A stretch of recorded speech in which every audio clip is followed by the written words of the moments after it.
Good morning, nation. Could there be hidden gems among us in this rookie mini camp going on this weekend? We're going to go ahead and talk about that and much more on a fresh episode of Good Morning Raiders. So, without further ado, let's go ahead and kick this thing off. Here we go.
Protect the shield.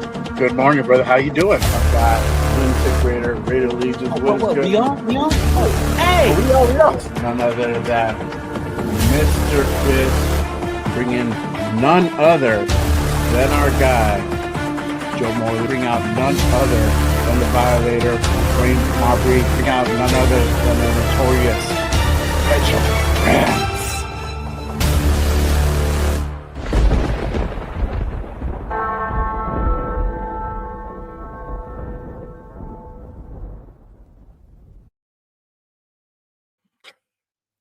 Good morning, nation. It's your boy Jay Raider back at you again with a fresh episode of Good Morning Raiders. Appreciate you guys pulling up and tapping in.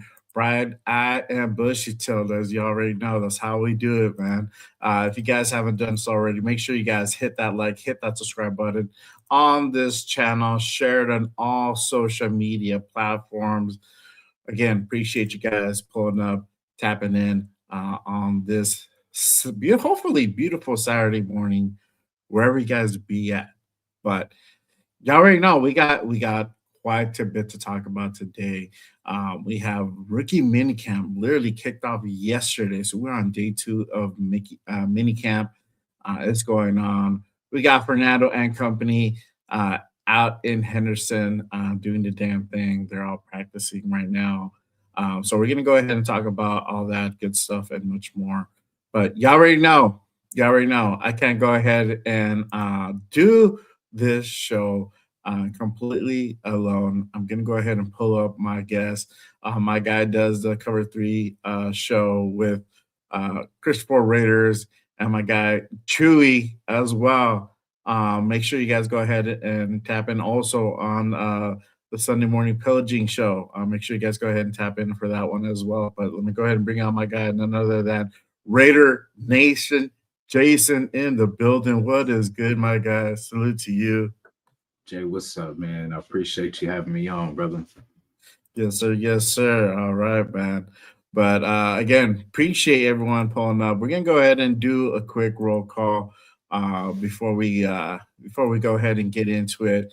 Real quick, y'all. Shout out to my guy, Mark Raiders in the building. What is good? Appreciate you, my guy. Salute. Rorschach 2-4 in the building.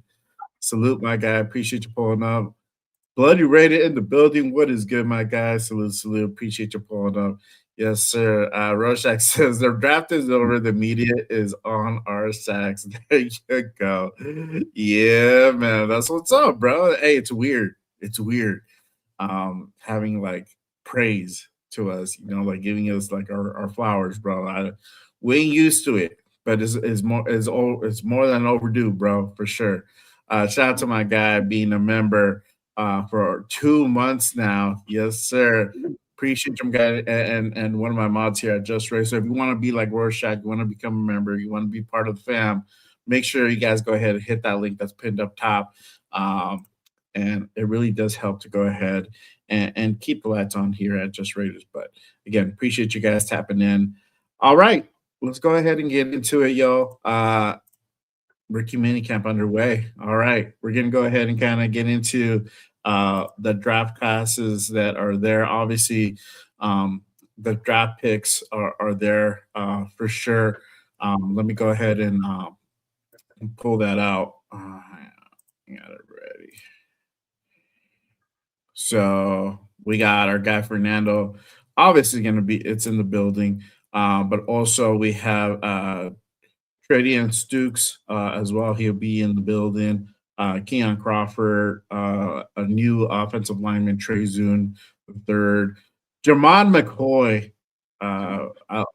Man, I'm happy about that one. Jermad McCoy, Mike Washington Jr., Dalton Johnson, Hikazea Masses will be in the building. Malik Benson and then Brandon Cleveland as well. They'll be in the building, and then we also got our UDFAs are going to be attending as well. Let me go ahead and pull up that one real quick, and hang on 1 second. Where's my UDFA? All right, there we go. All right, and then my UDFAs that will be attending. I got Roman Hembley, E.J. Williams, Gary Smith III out of UCLA, nose tackle, Matt Lauder out of Boise State, Isaiah Jada from BYU, Kenzei Tokyo To Matsuzawa will be in the building, Sawyer Robertson out of Baylor, Tyler Zuzanski, the long snapper out of Penn State, Devin Lafayette, safety out of Troy, Tanner Wall, safety out of BYU, Caleb Offord, corner out of Kennesaw State. I'm going to just say this. Keep an eye on that dude. Saying. CN Stone, edge out of NC State, Chase Roberts, receiver out of BYU, or Rucker, receiver out of Arkansas State, excuse me. Justin Pickett, offensive line, Duke. Xavier Sorry Jr., linebacker out of Kansas. Again, another name to go ahead and keep an eye out for. Jacob Clark, quarterback out of Missouri. And then Chris Thomas, linebacker out of Maine as well. So another name to go ahead and kind of keep a lookout for as well. Let me go ahead and check out trying to set up my chat here. All right, here we go. But really quick before I get into the camp invitees, what do you think about let me pick your brain as far as how do you feeling about the draft that we just finished, the UDFAs that we just signed? How you feeling about that? No, the draft kind of was a roller coaster ride. Like, and as I've heard, I wasn't alone. Just of how first, we knew what the first day was going to be. We hoped for maybe a trade up into the first round, but we were okay with them staying put. Now, we get the we pretty much trade back, and I wanted McDonald, so that kind of started it. But we got a safety, so I was okay because I know we needed a free safety. But then the next pick, which I believe was Crawford, I believe, right? If I'm not mistaken. But from Stukes? From Stukes, it was Crawford, So that I'm like, okay, like that's not a need. I'm like, we have too many people. If that, like, we got Kuntz, we got Crosby, we got Quiddy Pay, we got, what I'm saying, all these. I'm like, that's not we got other rooms that could be addressed.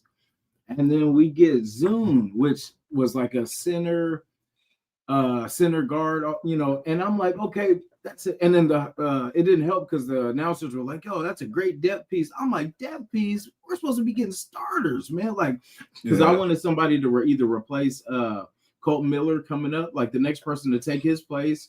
You know what I mean? That tackle of the future, or even Glaze, like someone to take that place if we end up bumping him to guard, like they were talking about, or whatever happens. Just somebody to upgrade, just in case, because him and JPJ Miller and JPJ came off injuries. So I'm thinking, okay, we got to have a backup plan because we're going to do the same thing like we did last year. If they get hurt, we're in the same, and then we got a depth piece coming, So I flipped out. I talked to Chris, and Chris kind of calmed me down. And really, he was right, because the way that day went, like the safety was the best pick of that day at that to me at that moment. And then I'm thinking, okay, how is this helping Fernando? Like, how is this going to help Fernando if we're getting depth pieces to, what I'm saying? Like, and, I just had a meltdown, but we recovered on day 3. It's okay. You and I both, bro. Bro, it was great because they hit. And it's funny because when you look at the whole draft, everything we wanted, they hit on. It's just a different order than we had in place. Of everybody's board was totally like out the window, bro. Like I was telling the guys on Wednesday, I'm like, man, I just went like this to my board, bro, because it doesn't matter anymore, bro. Like only one dude out of like all the dudes that I had on there, no matter what order you had them in there, hit, bro, and it was Stoops. Bro, that was it, bro. Like, and I didn't even have that dude like on top of the list. I had the dude like all the way at the bottom. I'm like, the order of the last 2 drafts, like this one and last, were crazy. Everything is condensed. Like, there's no more like where 7th round you can get, like a good. It's kind of like everything's in the first 5 rounds, if that, you know what I mean, and then you're just kind of hoping to get lucky. But what pick brought me back to feeling good was the Mike Washington pick. You know what I mean? Because I was like, thank you. Because I just felt like our running back room was naked until, we got him. And he's the back that I wanted. You know what I mean? So I'm like, okay, finally. Because we got someone that basically, he can run people over too. And I'm like, Genty can run people over. So defenses can't, like with Zeus, they could take a play off. They could be like, this dude, all he's going to do is just run up the middle or just run into somebody. But with him, it's going to take 1, 2, people to get him down. So there's no break on the defense, and that's what we need. We just gonna, run it down their throat. So I love that pick. I don't know if you guys seen his interview too, where he was talking about basically where he's seen himself going. He was talking about as a Hall of Famer. You know what I'm saying? Like, I like how he thinks, and if he can, just do half of what he's talking about, man. It'll help Genty out. It'll help this team out. So for sure. For sure. Real quick, shout out to our guy. Where's the at, man? Or shout out to our guy Leo. He was right here a minute ago. Appreciate you pulling up. Salute, my guy. Here we go. There you go. Appreciate you, my guy. Salute. Shout out to our guy Rose Shack in the building. He says, thanks for the support you give your audience. Most appreciated. Trying to support as much as I can, but always appreciate your contact and fam. Yes, sir. Hey, man. Thank you, brother. Appreciate you.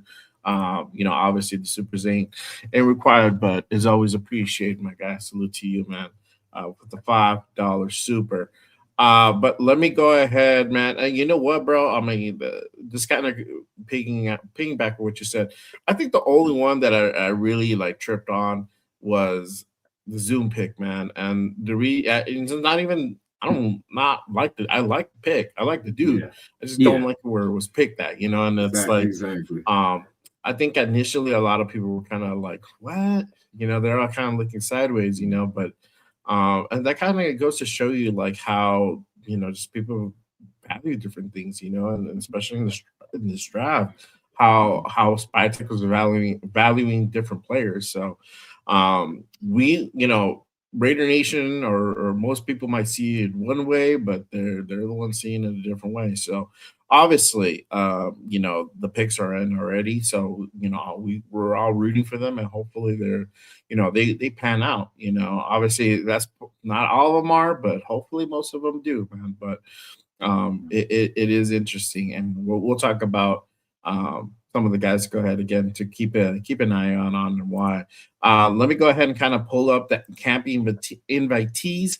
So again, these are guys that players that are not signed, but they were invited to minicamp to go ahead and essentially quote unquote kind of try out. Right now the invitees are running back Shamari Lawrence out of Missouri State, running back Miles Davis, Utah State, Tawi Walker, Cincinnati, another wide receiver. I'm sorry, another running back, wide receiver, Dijon Reynolds, local guy out of UNLV. Michael Shubikoff, Ohio, Idaho State. He's a hybrid. He's a wide receiver tight end. At least that's how it's listed here. Wide receiver Jonathan Brady out of Indiana, Malcolm Gilly, Coastal Carolina, Patrick Gerd out of Cincinnati. He's a fullback tight end hybrid as well. Um, a tackle Kamar Missouri out of UTSA. Nicholas Henning Queens out of Canada. Wow. Tackle guard Quincy Hughes of Walford. Tackle guard Austin USA out of BYU. Guard Brandon Felter out of Rutgers. Offensive line Peyton Brose out of Delaware. Edge um,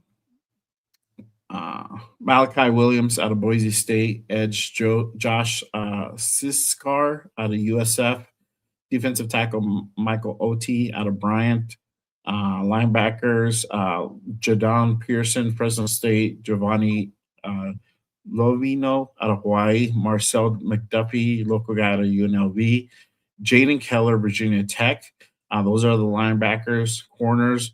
Bostros Alessandro, Old Dominion, David Perkins out of Utah Tech, and free safety Eric Butler out of San Diego State, and then you got punters James Platt, Joseph Sam Johnson out of Citadel and USC, and then long snapper Gavin Lipkin out of Southern Utah. So most people are not going to know these names. I don't know these names. Not really anybody kind of stands out from that list, but you never know, man. One of these guys might do something in camp that can potentially land him either a sign deal or an invitation to go ahead and attend OTAs in a couple of weeks. So but this is currently the list that are at camp. So it's going to be about 40 people there, roughly, and I think they're going to carry about 17 rookies, 18 rookies, something like that, into the rest of like OTAs and mini camp that's coming up in the next few weeks. Literally right around the corner, and we have OTAs starting May 18th. They run May 18th, and then May 2020 and 21st, May 26th, 28th to 29th, then June 1st to June 4th. And then after that, you have the kickoff of mandatory minicamp starting June 6th to the 11th. So literally all these things right around the corner. So any of these guys could potentially, obviously, if they look good enough, they might go ahead and get an invitation back to attend the next ones. But kind of going back to what we're talking about earlier, the potential hidden gems, man. Honestly, bro, out of all the signings, man, like I talked about on my Monday show, I like Hikazaya Masses. That's a guy you definitely got to go ahead and keep your eyes on. A guy that can go ahead and make plays. Not for sure a guy that's most likely going to be a rotational piece, but pretty sure he's going to be throwing some jobs, bro. I like the kid. I like the tape on this kid. Um, and I think our cornerback room got a big boost this year. That's one of the things kind of looking at it last year, having guys like Darnay Holmes. We have Greedy Vance back there. We had Kyle Blue Kelly, like these guys, the talent wasn't really there last year. We scraped by, but we suffered a lot during that process. So it's good to go ahead and get some added support. So that's one of my guys you need to kind of for me is definitely a hidden gem that we literally got in the fifth round. And then Malik Benson, I'll probably be the other one as well from the main draft picks.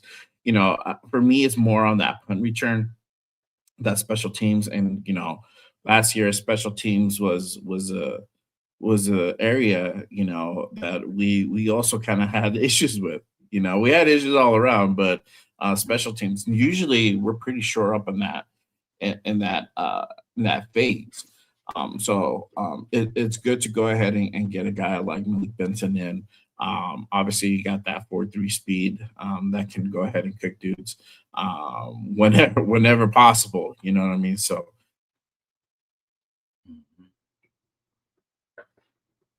what are your potential out there from the main draft class? That's funny because those two definitely Masses and Benson.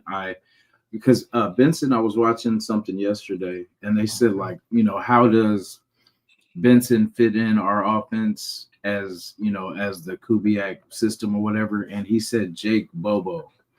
Like basically when JSN and I forget the other one right now, but the other wide receiver and the tight end are pretty much covered or whatever. Jake Bobo is always the one to get open like a safety blanket, which I'm like, for us is pretty cool. Like you got someone that's, what I mean?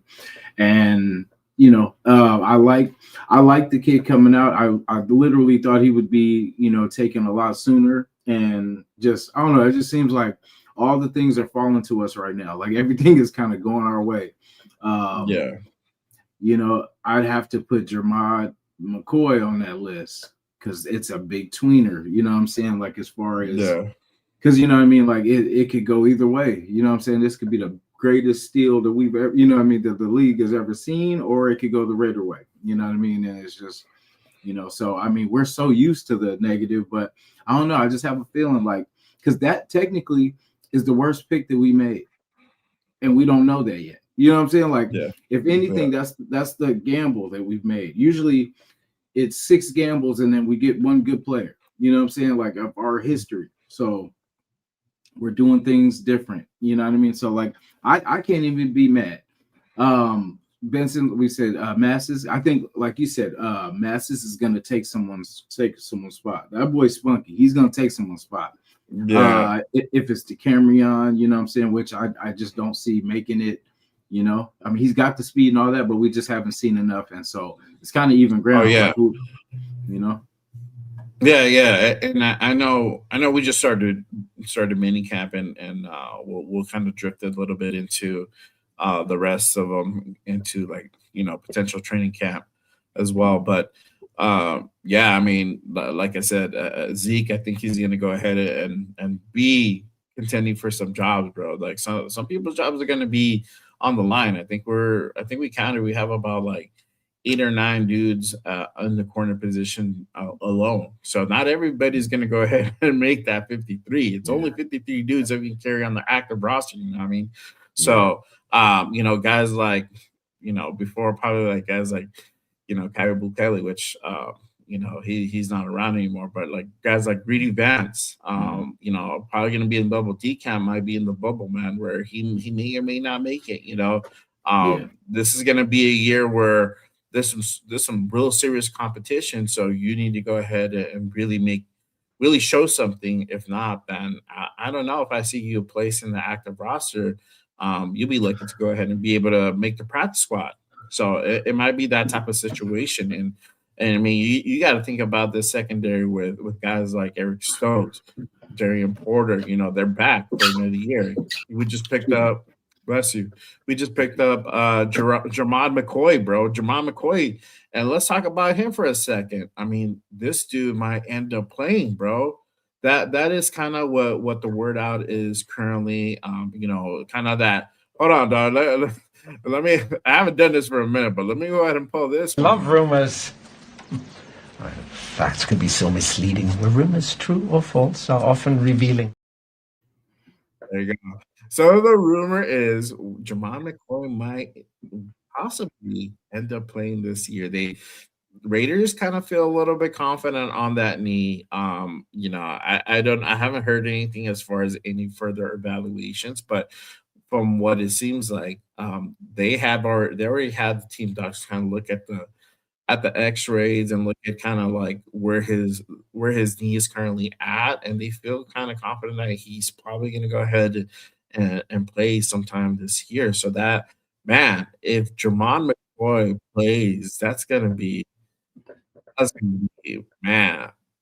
That's gonna change a lot of things, bro. And it was again for me, I was shocked, bro. I was shocked in a good way because I was like, "Oh shit!" Like I'm getting ready to go ahead and kick off the draft show, and I see them, making this move, and I'm like, "Okay." And they picked up Jamad, and I'm like, "Wow." I'm like, "That's crazy." I'm like, "I'm for it." Cool, because like he was still there. He was supposed to be a first round pick that we got in the fourth round. Um, to me, that's you man, that's a steal, but it does come with a little bit of caveat is that knee, man. If that knee don't hold up, then it's gonna be a short time span. But I think going to that scenario, like, all right, cool. I think this is a gamble that you're willing to go ahead and make for the reason being is that you're not, it's a fourth round pick. Yes, it's still a fourth round pick, but you're not leasing a second round, third round, first round pick on Jermad McCoy. You're essentially getting him on the cheap for 4 years if he makes it that far. Um, and you might get, a year, 2 years, 3 years, or we might get the next 8 years out of him. It could just definitely work out that way. So but if you do, man, you got a potential shutdown corner in your arsenal now. What do you think about the Jermad McCoy, the way that went down, and possibly how you see his future, not just for this season, but kind of like for the rest of his potential career with us. Yeah, like I piggyback off that too, because I want him to have a long career, even if like say it's not with us, whatever, I want the kid to have a good career. Like, and of course I would love it to be with us, and then we made a gamble that actually paid off. And then so like say if he goes to our number one, Porter could be a number two. We got Masses possibly for that number two spot, three, whatever. And Yeah. we got a young room going forward. You know what I'm saying? And I mean, basically that takes the pressure off our secondary drafting. You know what I'm saying? We'll have it all in 1 year. And we got their safeties, you know what I'm saying, sorry to jump on that, but now we got the two guys, like I like having Johnson and Stoops, you know what I'm saying? Because I mean, how I seen it, as soon as we got Johnson, I'm like, there's the other half. You know what I mean? I cover one side, Yeah. you got the other. You know what I'm saying? So you lock your side, I lock mine. And so that's what I'm like. I love it because we don't even have to really learn too much because we've already communicated playing. I know what you do. I know you know what I do. You know what I gamble, when I gamble, how to have my back. And when you gamble, I know when to have your back. You know what I'm saying? So I love that. You know what I'm saying? So I love how our secondary and everything is shaping out. Because what do we say? We had the up front. We just didn't have the back. You know what I'm saying? We didn't have the backside. We had nobody that was going to chase the ball and go get the ball. You know, it just seemed like a whole bunch of one-on-one battles with wide receivers. No safeties except chasing. You know what I mean? That's it. Yeah, for sure, bro. Yeah, man, I'm excited. And again, if Jamal plays, bro, like it's elevating everybody to go ahead and perform better, because he's taking somebody's job, whether it's corner one, CB1 or CB2. I don't know, man. It's one or the other. He's just that talented, Again, it's all about that Neiman, and it's always going to be kind of in the back of our minds. But I think Raider Nation, us as a fan base, got to know, like, hey, gotta kind of accept that he's on a borrowed time. But if it ends up where he's here for the next, however many years, man, on long term, then we just ended up winning that deal. You know what I mean? But real quick, again, appreciate you guys pulling up and tapping in on this Saturday morning. Again, make sure you guys go ahead and hit that like, hit that subscribe button on this channel, on my boy's channel over here, Raider Nation Jason. I got his link pinned down below in the description. Make sure you guys head on over, hit that subscribe on my guy. All right, so let me go ahead and hit up the chat. My guy, Greg says, hold on one second. I don't know what he was talking about earlier. My guy, my guy Walt says, don't sleep on EJ Williams. We're gonna go ahead and talk about him for sure, bro. That dude is definitely on my list. Let's see. Shout out to Ray Love in the building. What is good, my guy? Appreciate you pulling up. My guy Gray says the hatred on McCoy is a joke. They just hating on the first rounder that fell to us in the fourth. Yeah, exactly, bro. And it's just funny how I kept seeing that dude slip, bro. It's just slipping. Nobody's picking him, and I'm like, all right, this is my go here.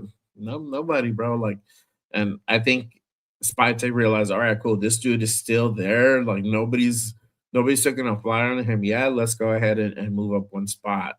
And honestly, bro, I don't even think Buffalo would have picked him.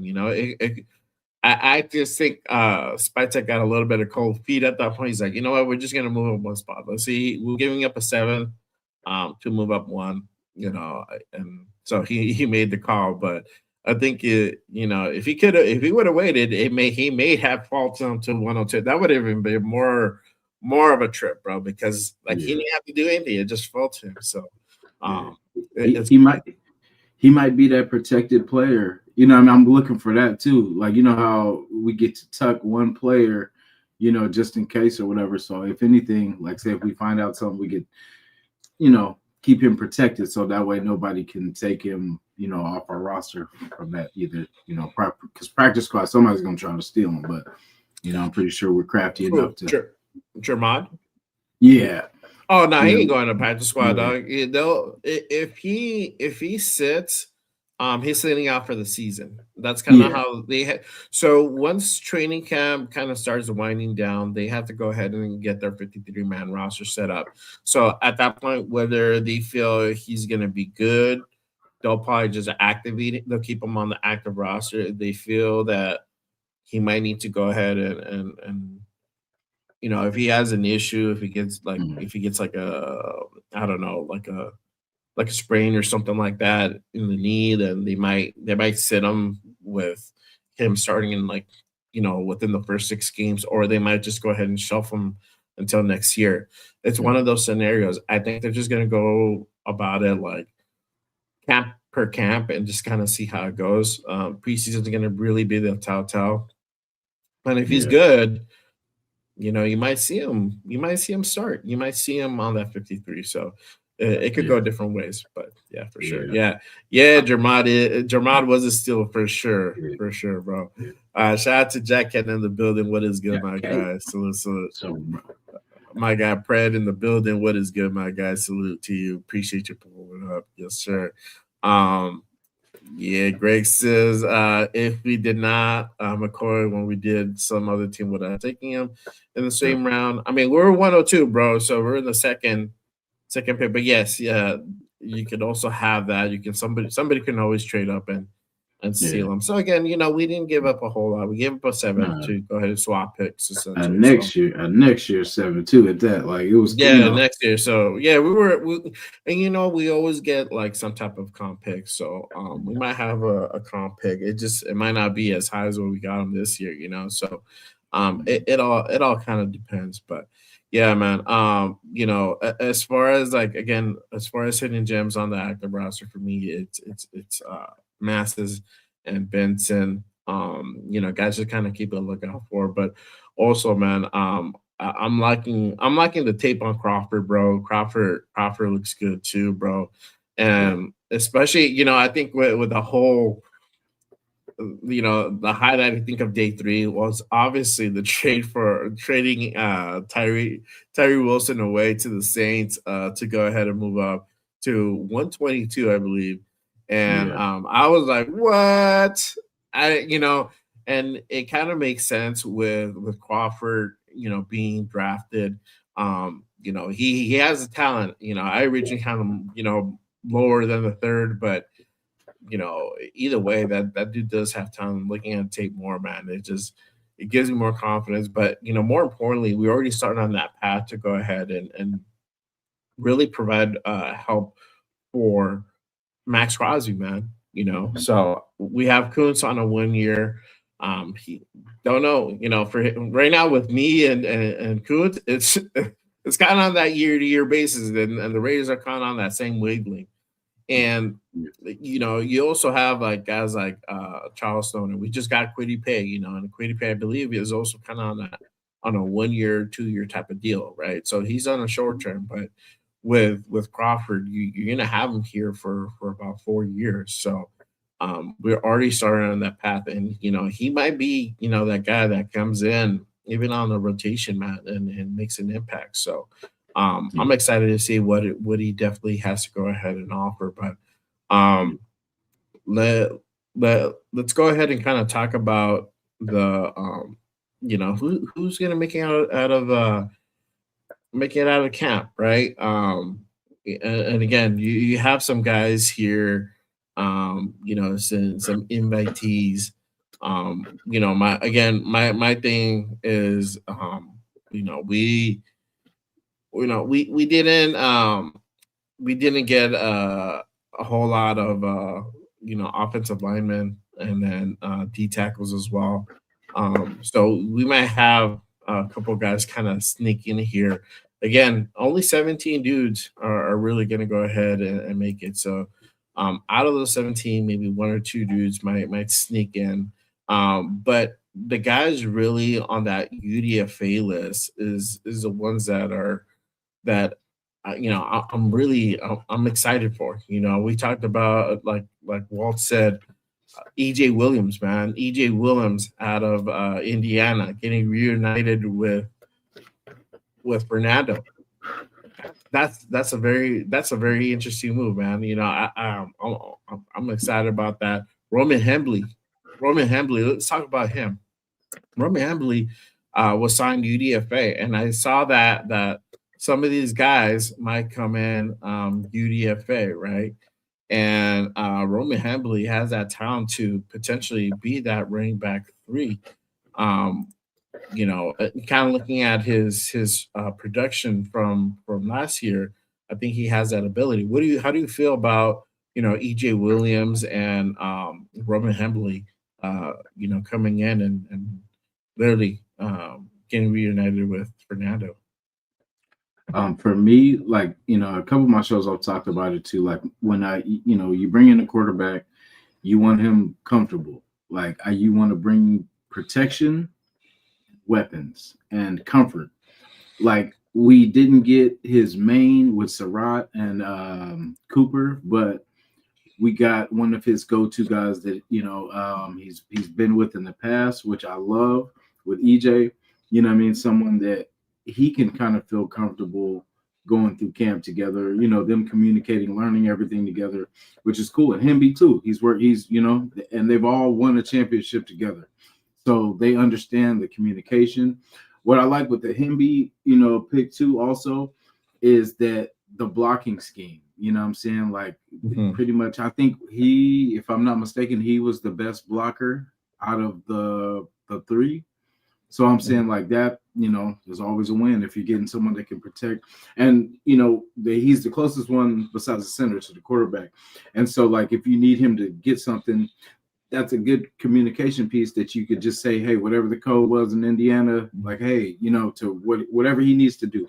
And, you always need that because you don't need a running back like, huh? Like what's, Like you need someone that's going to know you. So, I think for Fernando's development, it's good. Will they make the starting roster? I think Hemby will. EJ Williams, I think will probably end up, hopefully, at the very least, on the practice squad. We have a full wide receiver room, but like I said, it's going to be a battle, and anybody can get it. Like anybody can take anybody's spot on that. So I think EJ definitely has a chance. I would definitely love to see him on this team because, for what we have, like no disrespect to our guys, but we could definitely use some upgrades in that wide receiver room. So I hope both make it, to be honest, because Hemby, I feel takes either, well, of course, replaces the irreplaceable Zamir White. And, just having a third running back with Washington, just somebody that can pretty much, take the heat off and put some pressure on the defense too. Like when Washington and Genty are out, somebody that can still, you still got to bring a hat to. So I think from Lobby, what we've seen what Lobby can do in the running back room. He's more special teams at this point, bringing in better competition. To be honest, love our guys, but I always want to upgrade. And I think for Collier, I think it's going to take a lot for Collier to even kind of crack this roster. So that's why I feel like we've needed new life. And if he was the answer, he would have been in last year. So, right. It's time for an upgrade. So, yeah. Yeah. No, for sure, bro. I'm excited for Hembley, bro. Just kind of being that third back, and that kind of different look. And you just never know how Kubiak's going to go ahead and scheme these guys up. With EJ, he's probably going to go ahead and most likely end up on that practice squad, but nonetheless, you got depth. This is a guy that you can activate and plug in, and he's going to be able to go ahead and provide a little bit of contribution in there. So.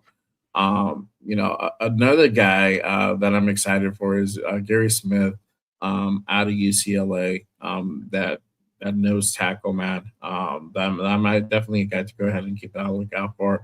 But also, there's going to be crazy. There's actually going to be a competition this year at kicker, man.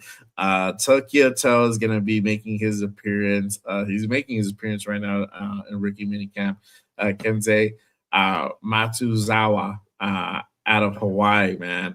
And we needed a kicker. We decided to go ahead and part ways with Daniel Carlson this year, and we signed Matt Gay. And a lot of people weren't sold on Matt Gay, and I don't even think the Raiders were 100% sold on him either. But they signed Kenzei Matsuzawa, so it's going to be an interesting competition at kicker. Obviously, he's a rookie, but we're gonna go ahead and find out what he's all about. So how do you feel about Kenzei? I don't know. Are you on the hype train about him, man? Yeah. So kind of because of the story, like the backstory with they asked him how he came into the NFL football and stuff like that. And like basically he was like, I was on the West Coast and I went to my first NFL game and it happened to be a Raiders Brown game. And and we won. And it was cool to that his journey started like years ago. This was like he said, Oakland Raiders. He went to an Oakland Raider game. So how long that was. And then to end up with the Raiders later, what I'm saying? So I definitely like it. Shout to Matt Gay, but we can always use an upgrade and see what the Tokyo Toe can do.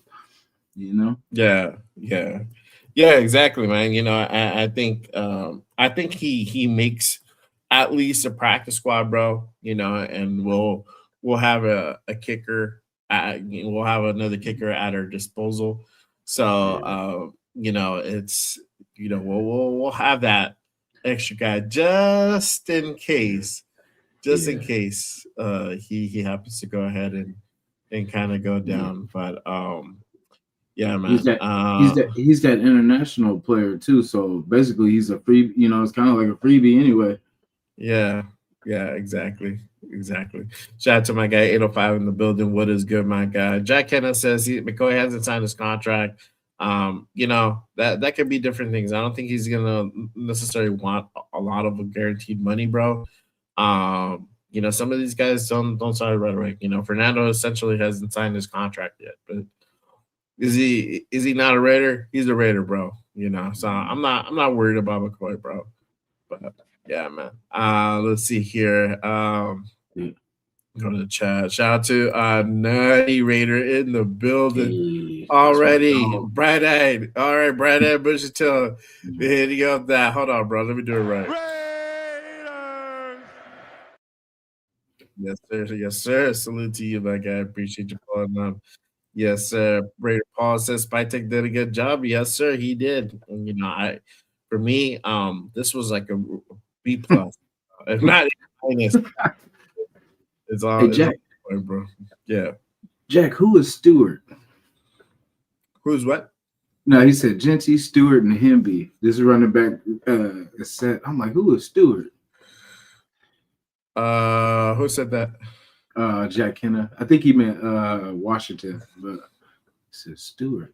Unless we got a hidden player we don't know about. Yeah, I don't know. I think he means Stewart. Like Rod Stewart? I think it's a fullback, bro. Oh, okay. Yeah, I think that's the fullback. Let me look. Hang on 1 second, because they would be already on the depth chart. Let me see. Because there's Connor. I'm gonna say Connor Cook. Connor. He wouldn't be on the depth chart, but some people have. Connor Hayward. Oh wait, that's Connor Hayward. Yeah. Nah, Yeah. I don't know who Stewart is, bro. I I gotta hope he's explain that good. one a little bit more. Explain that one a little bit more, my guy. I hope he's good, whoever he is. Walt says we can't let it be this Jesus, bro. You're walling out today, my boy. Yeah. You're out. Yeah. Bloody says UDFA kickers career long is 52 yards. No competition there, unfortunately. Okay. Well, he's gonna be indoors, bro. But yeah, stranger things happen. But I'm pretty sure we're gonna be carrying that dude on the practice squad. So you just never know. You never know. Shout out to my guy SoCal in the building, also with the Raiders. Yes, sir. All right. Shout out to MB. He says sit Mendoza the whole year. He too sweet to play year one. Wow. I'm thinking about the whole sweet. That's crazy. I don't think about the whole too sweet, but they probably will. He's probably going to be sitting for a while, bro. So I'm all for that. Don't rush the process, but you just never know. But I'm gonna just say this: probably the only time we're going to see Mendoza is probably preseason. So just so y'all know, better get your preseason tickets, for sure. All right, Jackson document Washington. Yeah. Washington is going to be interesting for sure, bro. That I'm excited about him. That's going to be the complimentary piece to Ashton Genty for sure, bro. Yes, sir. Lamb in the building. What is good? Appreciate you pulling up, fam. Salute. All right. Let's go ahead and continue on. But let me talk about this type of news, kind of shifting away from the rookies. Laki Tasi, again, another rumor. But I think this one has way more truth in it, and there's been reports coming out of the workout that they had. I think was it 2 weeks ago. They had Laki Tasi out there. They had him out there working out with the D tackle. So it looks like Laki Tasi is going to be switching over to D tackle. And let me go ahead and pull this up real quick. And shout out to Sam Warren. But he says it appears that Laki Tasi is working out with defensive tackles in the Raiders offseason program. Tasi was originally signed as a defensive lineman for the IPP program, which is the International Player Program, but moved to offensive line. So it looks like he could be getting switched back under the new coaching staff. Again, this is a dude who's, 6'6", like 370, 375. Big oos. That's a big oos, bro. And he's going to be, it looks like they're probably going to go ahead and have him at the nose, man. And, because of last year with Old Man Pete at the helm, he found it wiser at the moment to go ahead and plug him in at on offensive line. And, he did well. He did well. Despite him not really having to play football at all, man. He's a rugby guy, and he did a decent job. But he's a power guy, and most likely, the best fit for these power guys is going to be on that nose, bro, on that defensive line. And I think that's probably going to be where he's best suited. But let me ask you, and then also I'll ask the chat, how y'all feeling about this? So, like, what do you think about Laki? Because I mean, a lot of people like Laki, bro. I like Laki, but obviously, the only thing with Laki is just his, that experience here. He's a very raw guy, literally just working off of just the sheer athleticism and the talent he has. But as far as like playing the game and playing the positions, there's not a whole lot there. But there could be potential there. But how you feeling about Lockheed potentially going to nose, man? I mean, first of all, I like I like Laki Tasi. I had no idea he was 370 though. Because when they were Yeah, talking about bro. Twitch, I was like, did they say 370 or 317? And then what I mean, it was like three. I was like, Nah, damn, man. that boy is a beast. Because and what were we saying? Like the reason we were mad about McDonald, right? Like passing up on McDonald was that we felt we needed a space heater. We needed somebody that could plug up that, you know what I mean? Plug up that hole in the middle. And then we had it the whole time. You know what I'm saying? So like we didn't know, but I mean, look, they kept it under wraps until after the draft. You know what I mean? Like it was crazy because I'm like, Yeah. why would you trade to Houston the pick that they ended up taking McDonald with the pick that we had? So I was hot. Like I'm like, damn, that was it right there. And then Yeah. but it ended up working out. And then we had it the whole time, and we picked up one in the 7th round. So you know what I'm saying? Like we are good. I still like Yeah. Lalu and Adam Butler, we'll see. Like last year we didn't really hear his name a lot, but you know what I'm saying, I don't know. I think we're getting younger in that room too. Even with the two boys we picked up with Pagis and Tonka. So right now we're stacked in that, with some young talent. So, I like the direction. I mean, 370, that's crazy. And that's a monster. He's Yeah, gonna automatically get, let me show you this real quick. This is the Oos, bro. Like, doing some workouts right there. working. He a big dude, but he moves, man. Yeah. See, that's what I'm saying. Like, and then so with him getting double, because you're gonna have to double him because he's gonna run all over. You know what I mean? Like he's just gonna run through people. But what that does is it frees up Max. You know what I'm saying? Like, because I mean, you can't double everybody. That's gonna free somebody up. So that's what I'm saying. We need that, man. This might be a monster we're building, bro. Yeah, exactly. So it's just I wanted to go ahead and kind of show that, man. 370 moving like that is crazy.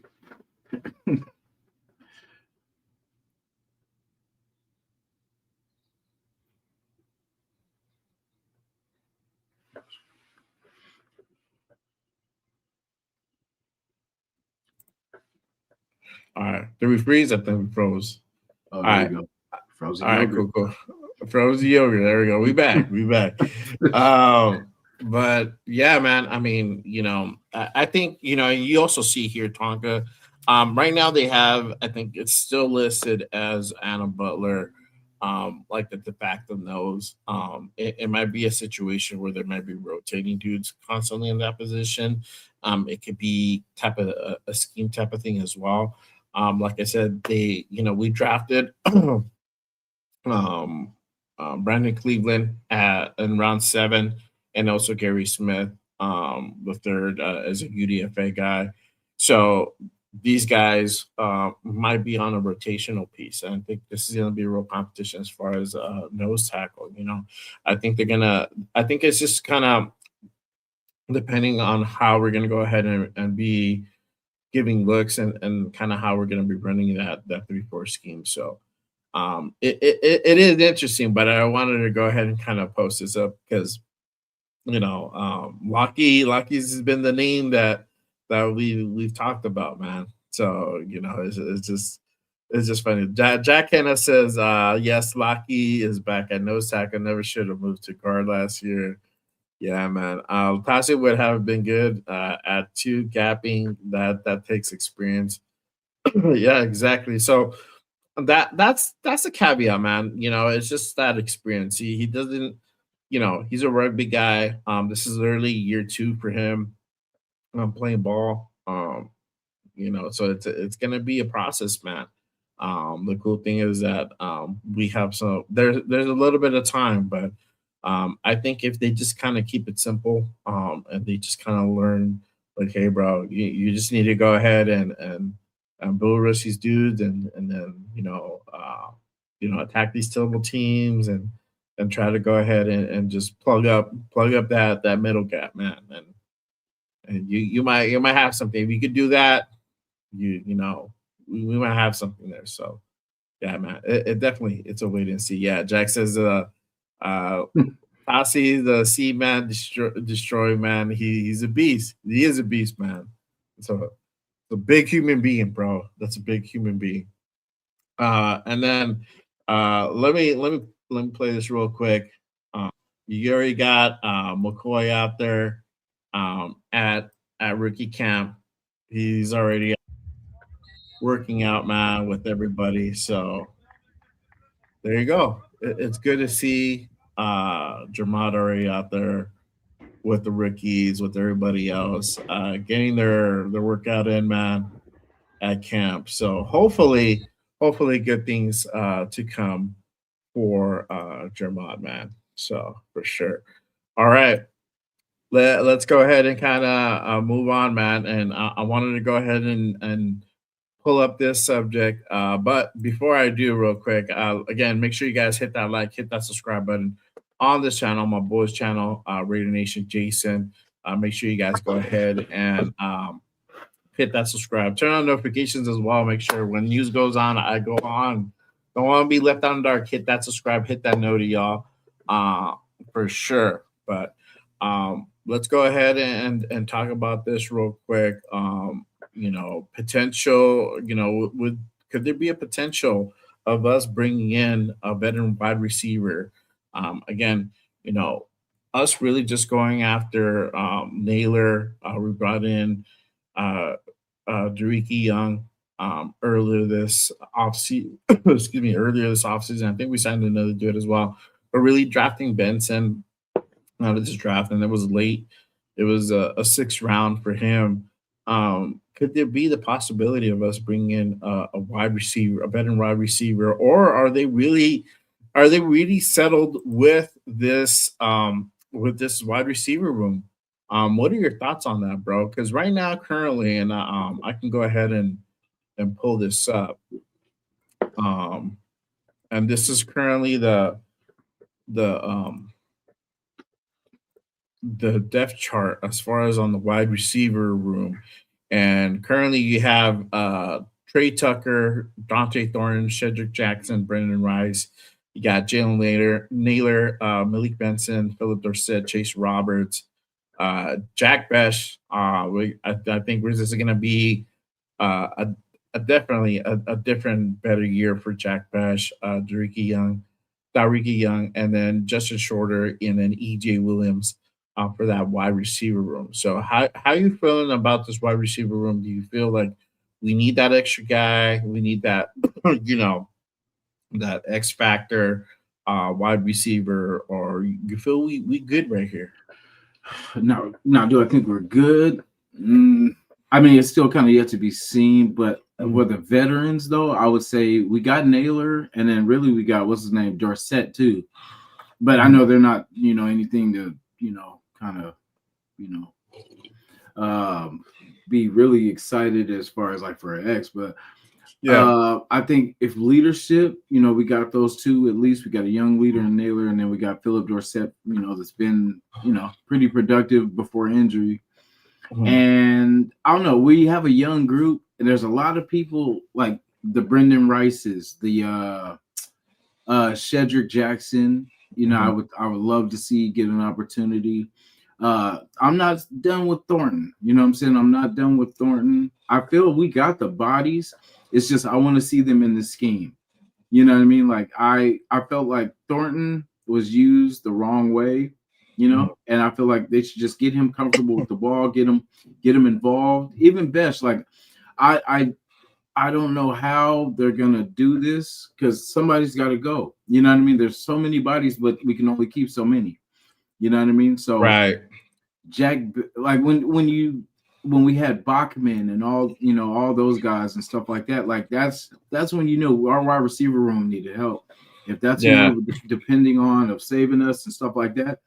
So I think since we got Malik this year, I don't think they're going to really focus too much on, because if you look at how it's going, we're going to be able to run the ball a lot. This is going to be a running team this coming Yeah. year. You know what I mean? Like, so really on those 3rd and 7s, hopefully 3rd and shorts and stuff like that, we're able to do some play action, get either Brock or somebody, all we need somebody to just make a play, make a 7-yard catch or something like that. And let's keep these chains going.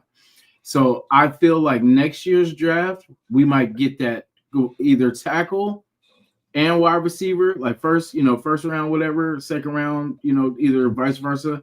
I think, because if I'm thinking, that's what I would, that's where I would aim at. I would get our wide receiver for the future, because running backs were good. You know what I'm saying? Our corner room were good. Our DT room were good. We're, what I mean? I mean, maybe unless something pops out, next year. But what I'm saying? I feel we could do something. We got speed in this wide receiver room. And I'm curious. I don't know what they're gonna do, because like who I would pick is probably different from who they would pick, because I'm honestly looking past like the Jack Besh is the, what I mean, which a lot of people are saying, oh, he's a high pick. Yeah, but I mean, if you can get somebody that's better, and then just say, not saying that he won't be on the roster, but just I'm not seeing him as a 1 or a 2. You know what I'm saying? Yeah. I'm not putting him in a wide receiver 2 or a wide receiver 1. Why don't you see him as a wide receiver 2? I don't know. I would like a bigger, you know what I mean? Like bigger, kind of faster, because I feel like there's going to be times, he can get loose, but then there's going to be times where he's going to get locked down. And that's what we can't have happen, especially for your 1 or your 2. You know what I mean? Like he's not like a separation wise, like he's not the fastest. I mean, he can body people and get open. You know what I'm saying? But like as far as like say 3rd down and long, and you need him to be the guy to make a, like a 20, 13, 15 yard, you know what I'm saying? It's just how consistently can that happen with Jack Besh? Not saying he's a bad player, but just I'm looking for like if my best DB has to lock down, Jack Besh, how hard does he have to work? You know what I'm saying? Like if that, or is that even going to be the number 1 receiver that he's going to have to lock down anyway? You know what I mean? And if not, that's what I'm saying. We need to find that number 1, because that's the thing. We don't have technically a number 1. You know what I mean? We have a bunch of 2s, 3s, and beyond. But who's the number 1? Like if you had to, I mean, it's sad that every time we say who's our go-to guy, it's Brock. But then after Brock, say if they double team Brock, then who do you go to? Trey Tucker? Is it the, what I'm saying, like Besh? Is it, you know what I mean? Like I liked Besh in college. I liked him as a player. I was glad that we added him to the team. But if you're saying that you're going to make him the number 1, I don't see that yet. But I hope, like I said, I hope he proves me wrong. But I just kind of don't see that. I just see this is going to be a very competitive room. There's going to be a lot of people, and I think we're going to be surprised at who makes it. I think Malik Benson will make it out of these players. Like, I really do, So that's what I'm saying. Somebody has to go. Everybody can't stay. So, Yeah, no, for sure. I mean, for me, as far as like the wide receivers are concerned, I mean, I think the first like 6, 7 dudes are they got talent. Tucker, we know what Tucker can do, but he's more of a complimentary piece. Jack Besh yet to be seen. I think from last year. I think with the thing with him, he just needed more production, bro. Like he needed more more attempts, right? And he wasn't getting that last year. Jalen Nader, he's a new guy. The thing with Jalen, he has history with Clint, so you have that there, and he kind of knows how Jalen works, and I think that's going to be an advantage for us because they already have that familiarity. He's familiar with Clint's system, and he knows what Jalen's strengths and weaknesses are. So he's going to go ahead and use them up the right way. Same thing with Derek Young. Another guy that he's going to go ahead and has familiarity. He's going to go ahead and use them a certain way. Now the thing with like Dante Thornton, we knew what Dante was. He had a good amount of production last year. He couldn't produce. That's kind of what it is. You know, there was instances where even if it was the tank commander Geno Smith throwing the ball at him, there was times where Geno hit him in the numbers. He just couldn't make the catch. And the way he attacks the ball is also another issue, right? Kind of that waiting for the ball to get to him as opposed to him going up for the ball. So for me, for Dante, I need to see a big turnaround from him this year. Would he make the team? Yeah, I'm pretty sure he's gonna make the team. I'm not really too worried about that. The thing is, like, for him to actually get some playing time and really make an impact, he has to go ahead and change things around. Malik Benson, I think this guy is going to be more of a special teams guy. You might just see him in certain situations, but or as a depth piece, a rotational guy, like for like certain a play here and there, but he's probably going to be mostly a special teams guy. Cedric Jackson, I'm very excited about. I hope he gets more of an opportunity this year. You never know, but I like what I saw last year. Even if it was limited, I think there's something there. Brendan Rice, I have, that's Jerry Rice's son, but Yeah. I haven't seen really anything of him. I heard it was cool in USC, but he's been bouncing. He bounced around he went to the Rams. Chargers. I don't know. Chargers was the Chargers, yeah, and then us. So Yeah. he hasn't really made an impact yet. So we'll see, right? But Yeah. out of those guys, I think those are the ones that that might have something there, aside from Dante Thornton. Trey, I mean, hopefully, Yeah. I think this might be the last year for Trey, bro. To be honest with you, I feel that with Malik here, having kind of that similarity to one another, and just Malik being that taller receiver, it might be the last year for Trey. I don't know, but we shall see with that. I honestly feel, and if I'm thinking the way that Spike thinks, I think he might be good with this room, bro. I'm not good with this room. You might not be good with this room. Raider Nation might not be good with this room, but we don't know. Like, up is down and down is up and right is left. So I think they might be good with this room. I don't know if necessarily would they be in they bring in a veteran wide receiver. They could, if they do depending who it is, it might be. I might be cool with it, I might be not. But let me just kind of go over as far as what's currently out there for veteran wide receivers, and I'll tell you who I feel maybe we should go ahead and take a flyer on. And people are probably gonna disagree about it, and that's okay. But right now, currently, we have Tyreek Hill out there, Stephon Diggs, Debo Samuel, Curtis Samuel, Juwan Jennings, and Juwan Jennings is probably a guy that I feel that probably would be a better fit for the Raiders coming out of the Kyle Shanahan system. And Kyle Shanahan is more of a run heavy, run first type of offense that he leads. So the cool thing with Juwan is he can block. He can go out there and block for you, but not only that, he's a true X guy. So he's gonna go and get you, those few yards, 4, 5, 6 yards. He's a red zone guy. He's gonna be able to go ahead and contest those 50-50 balls. A guy who's under 30 years old. The thing with Juwan, I think he tried to go ahead and reevaluate himself a little bit. So but it might be a situation where he might get a 1-year deal, and he might come on board. I don't know, but if they do go out for a wide receiver, it might be him. I don't know. I know a lot of people like Stephon. The thing with Stephon, with his history, outside of the field, I don't see that really happening.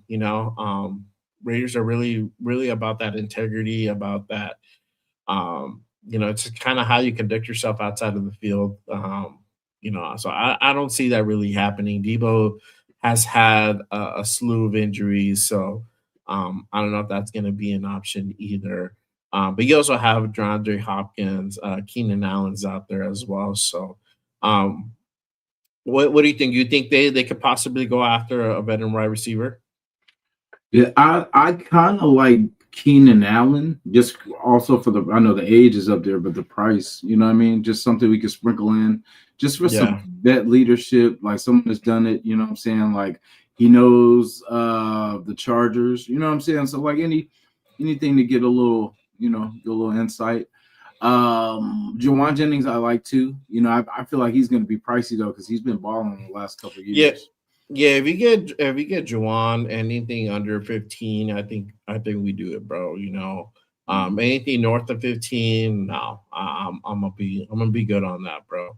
So it just kind of depends where he's at, but I think that that market value where they have him is a little bit, it's kind of inflated, but Mhm. I think if they're able to go ahead and come up to some agreement where they're able to get him on a 1 year that's under 15, I'll be okay with that. But Yeah. I guess again, that's only if Spytech wants to go ahead and bring in a guy like that for this year. But with all consensus, well, all intents purposes, it looks like they're probably going to go ahead and get their true wide receiver one next year, bro. You Yeah. know, I think that's kind of the way it's kind of shaping out to be. But you like Keenan Allen? I think yeah, with Keenan Allen, bro. He's not bad. He is older. He doesn't have that step that he once had. But I know that I know that he has like a little special place in his heart for the Raiders. But that's what I heard. That's what I heard. So could it happen? I don't know. I don't particularly think so. But hey, stranger shit has happened, bro. Yeah. As we go through this off season, bro. But yeah, man. Yeah, we'll see what happens, but I think they're gonna be good on that, bro. I honestly think they're I think they like this wide receiver room currently, so I think they're gonna utilize that. And again, it's probably just because they're gonna be so run heavy for sure. Yeah. Shout out to I am. He says Kubiak offenses don't have to be traditional X wide receiver. Yep, don't have a traditional X wide receiver yet. I mean, you had JSN last year, and JSN balled out.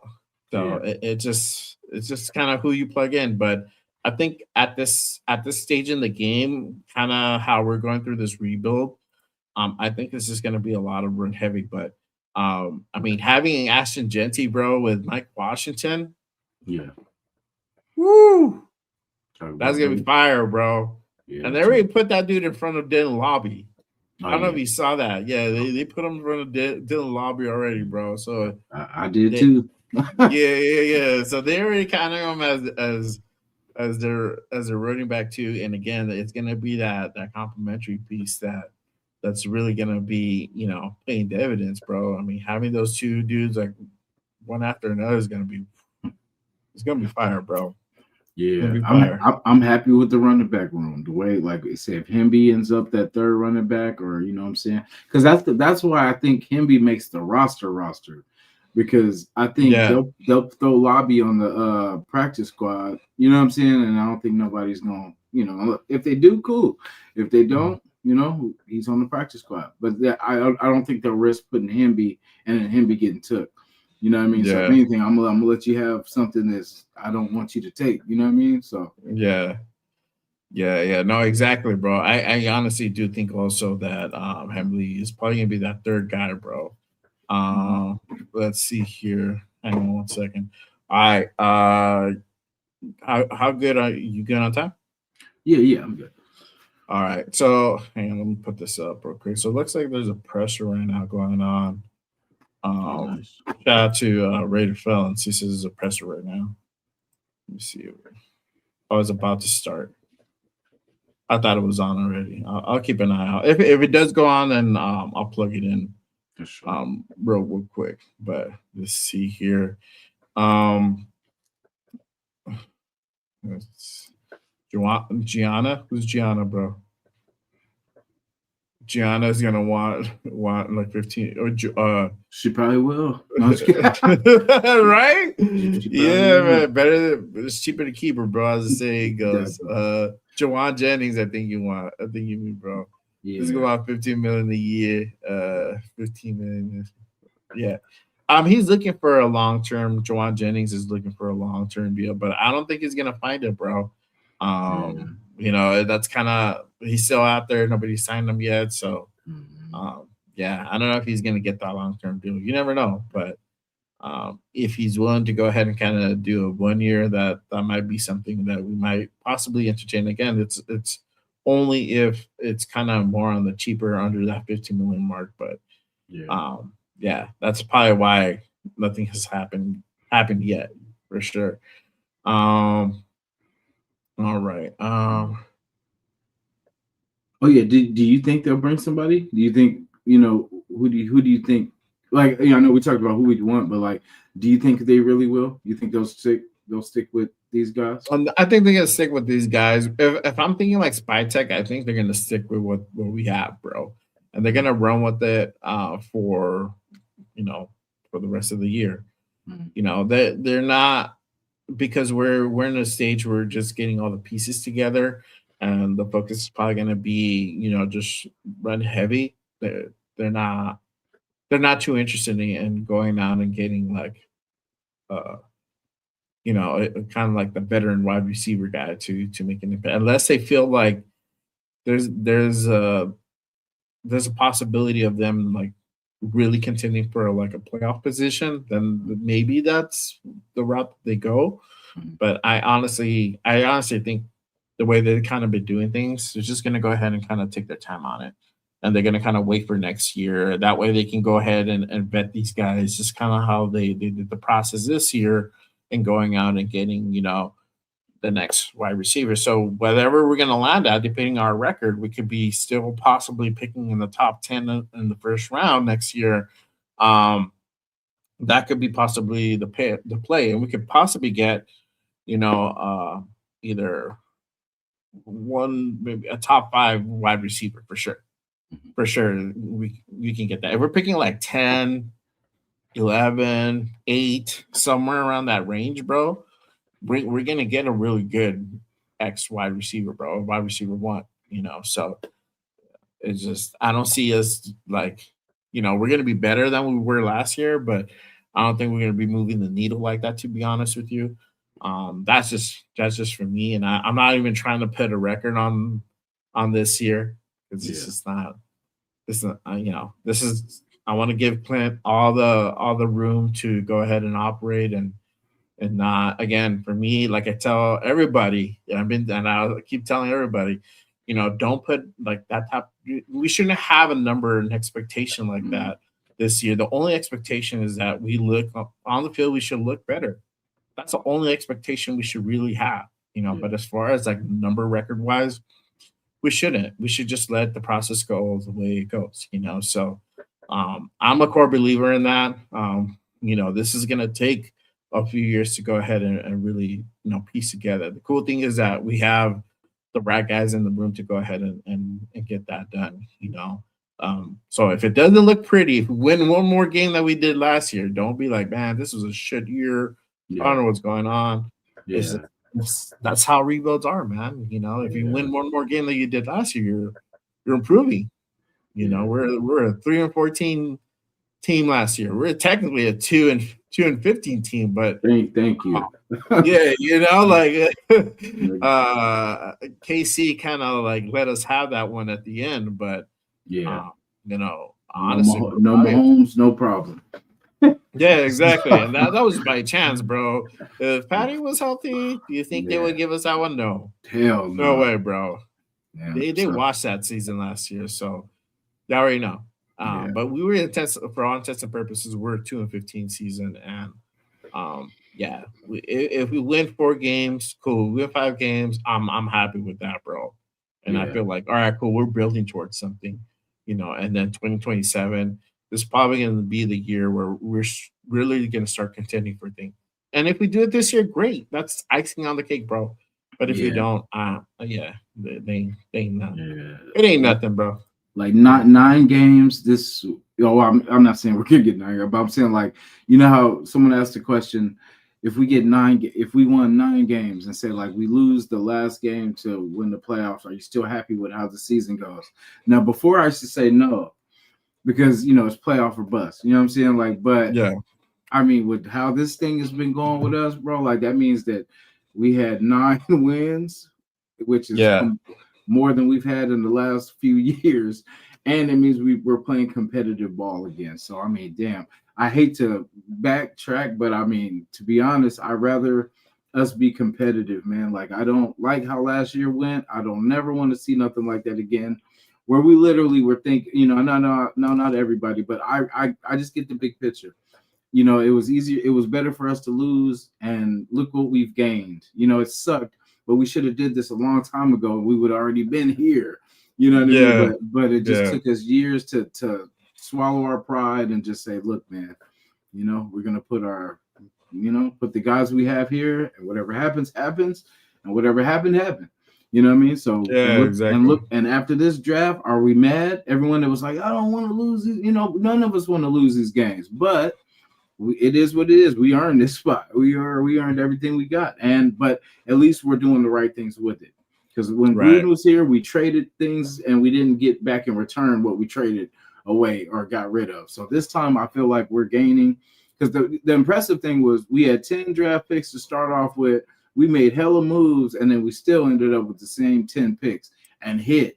You know what I mean? And Jermad McCoy is the gamble pick. So just let that sink in. Every other pick would have been, years ago would have been a gamble pick, and we would have had one good pick out of that whole mix. So now things are flipping. You know what I mean? Things are slowly turning in the right direction. So shout. Yeah, exactly, for sure. Man, I agree 100%. Shout out to my guy Greg. He says this season is a building of year of trying to be bought in with Kubiak and the players. We need to take it one game at a time. Yeah, bro. I for me the measuring point, the measuring stick is just gonna be how the eye test, bro. How we look on the field. Do we look competent on the field, bro? There was times where I'm like, yo, I don't even know we contend with the JUCO, bro. At times, for real. Like I'm not even capping because we look like bad, bro. We just straight look like dog shit, and I'm like, I think this is the point that we hit rock bottom. It wasn't the year prior, and though we thought we hit rock bottom, it was last year, bro. And I mean that 3-14 kind of tells you in itself, bro. And especially with all the expectations that we had going into that season, like, oh, we got Pete Carroll, oh, we got what's his name from Ohio State, offensive coordinator. Chip Kelly. We got Chip in the building, and I'm like, all right, cool. We still kept Patrick Graham. And so we like, all right, cool. We got continuity. We got this, we got, a new quarterback and all this shit. And like, it still produced the same turd, bro. Just even bigger. So, I think with this year, though, we still got a new quarterback. We drafted a quarterback for the future. I think just knowing that, hey, this isn't still going to be a turd. It might just be a smaller turd. I'm cool with that, bro. I'm definitely cool with that. Shout out to my guy Anthony in the building with the legendary avatar. There you go. With my mouth here at Just Raiders. Appreciate you pulling up. Salute to you, brother. All right. Let's see here. Shout out to Christopher Razorman. Still, yeah, bro. I'm saying your co-host for today. There you go. There you go. It's good, my guy. Appreciate you pulling up. Yeah, Jermad is a solid pick, even if we came back a 7th rounder, man. I think you just make that deal all day, bro. You make that deal all day. It didn't hurt. The two most impressive trades were the Tyree Wilson and the Geno Smith trade. Man, shout out to Gene. Bro, shout out to my guy Raider Resistance. He said that because of that trade, I think we cleared like $4 million off the cap, just for him, and we ended up getting a draft pick out of it too. So I'm like, Last year, I was ready to trade that dude for a fucking bag of fucking chips, bro. That part, give me a bag of Doritos. We got a deal, bro. Like, yeah, so half a bag at that. there you go, bro. Like, give me give me 2 Doritos and a soda, bro. Sold. So Yep. deal. So it was that type of that was that type of scenario for sure. Shout out to Mega 805. Smaller shirt. That's one way of putting it. Yeah, dog. I mean, I don't know how else you gonna put it, B. Yeah. You know what I mean? Oh man, that's funny. But Chris called the shot. He did. And he literally did too. The second day, like I was having a meltdown. I was like, what are we doing? You know what I'm saying? How does this help it? Blah, blah. He said, oh, you never know. He said, he said, they'll probably trade Tyree Wilson tomorrow. Watch. And then first thing I thought of, I was like, damn, that's crazy. Because then it started making sense. Everything kind of started breaking down, like, okay, now I see.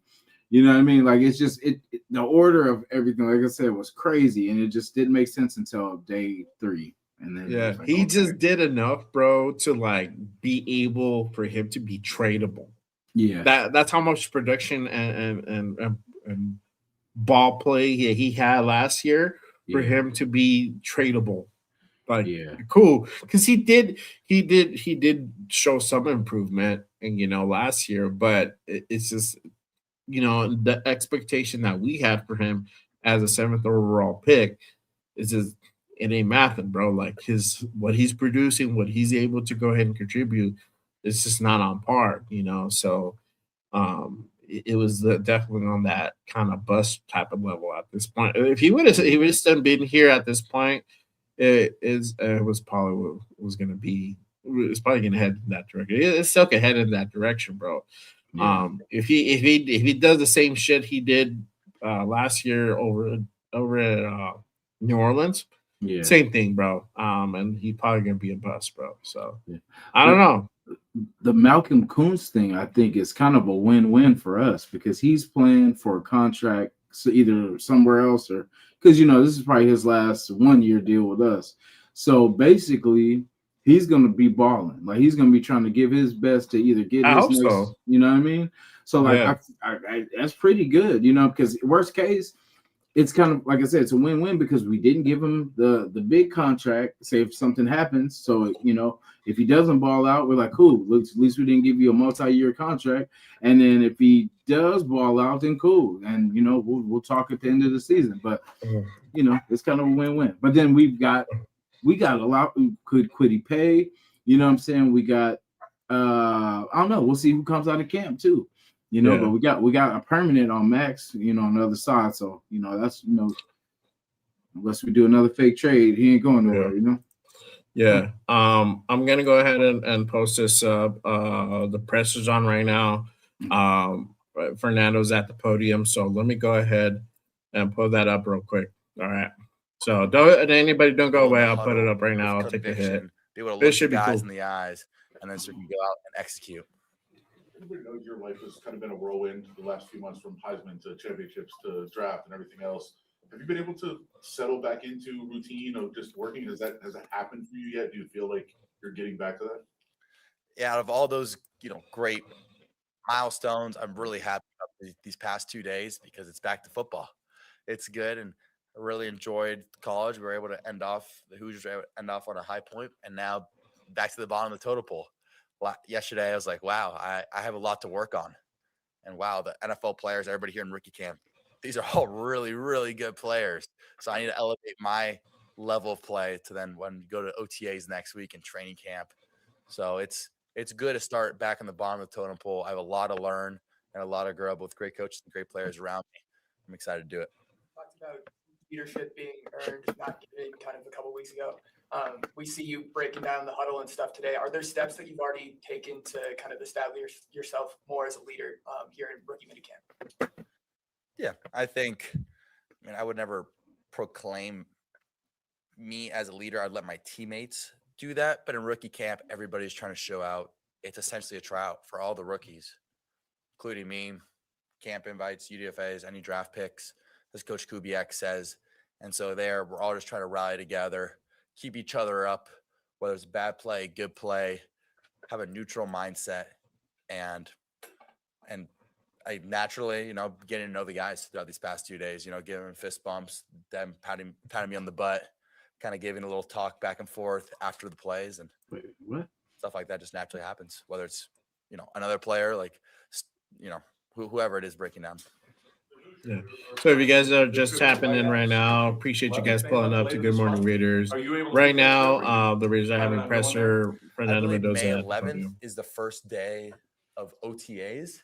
Is If I'm Wilkins not there still? mistaken, I have the calendar. Who's- However, Wilkins. I don't No. have the calendar. Right. Well, maybe I do. Sorry, I gotta check Teamworks. If it is on the first day of OTAs, like I said, I'm on the bottom of the totem pole here. I gotta prove myself. I can't miss practice. I don't know anything official. I don't have the calendar, but I just wouldn't, as a rookie, I don't think that's a good look. And I want to, try to best serve my teammates. And I don't know if that'd be accomplishing that goal, because it's, although it'd be, yeah. Fernando, you previously mentioned about Kirk Cousins. Just how beneficial is it to have someone in that quarterback room that's has familiarity with Kubiak's offense? Yeah, I think that when we're watching the film, we see, Kirk Cousins operating at a very high level. So I think it's going to be very beneficial hearing him talk, observe, and just being around him, trying to get some osmosis from him in a way where trying to absorb information. And I'm really looking forward to that relationship. Talk about that osmosis. When you come in the building, you see guys like Tim Brown and Marcus Allen and Jim Plunkett.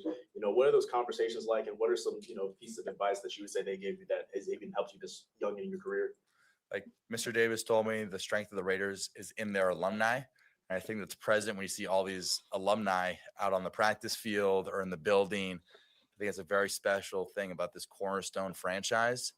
And it's them giving, evidently, if they see something on tape, I'm sure they'd tell any of the players, but it's more of at the Raiders standard and the commitment to excellence that they're going to push, because that's what they did when they were players, and I'm sure they want to see it now.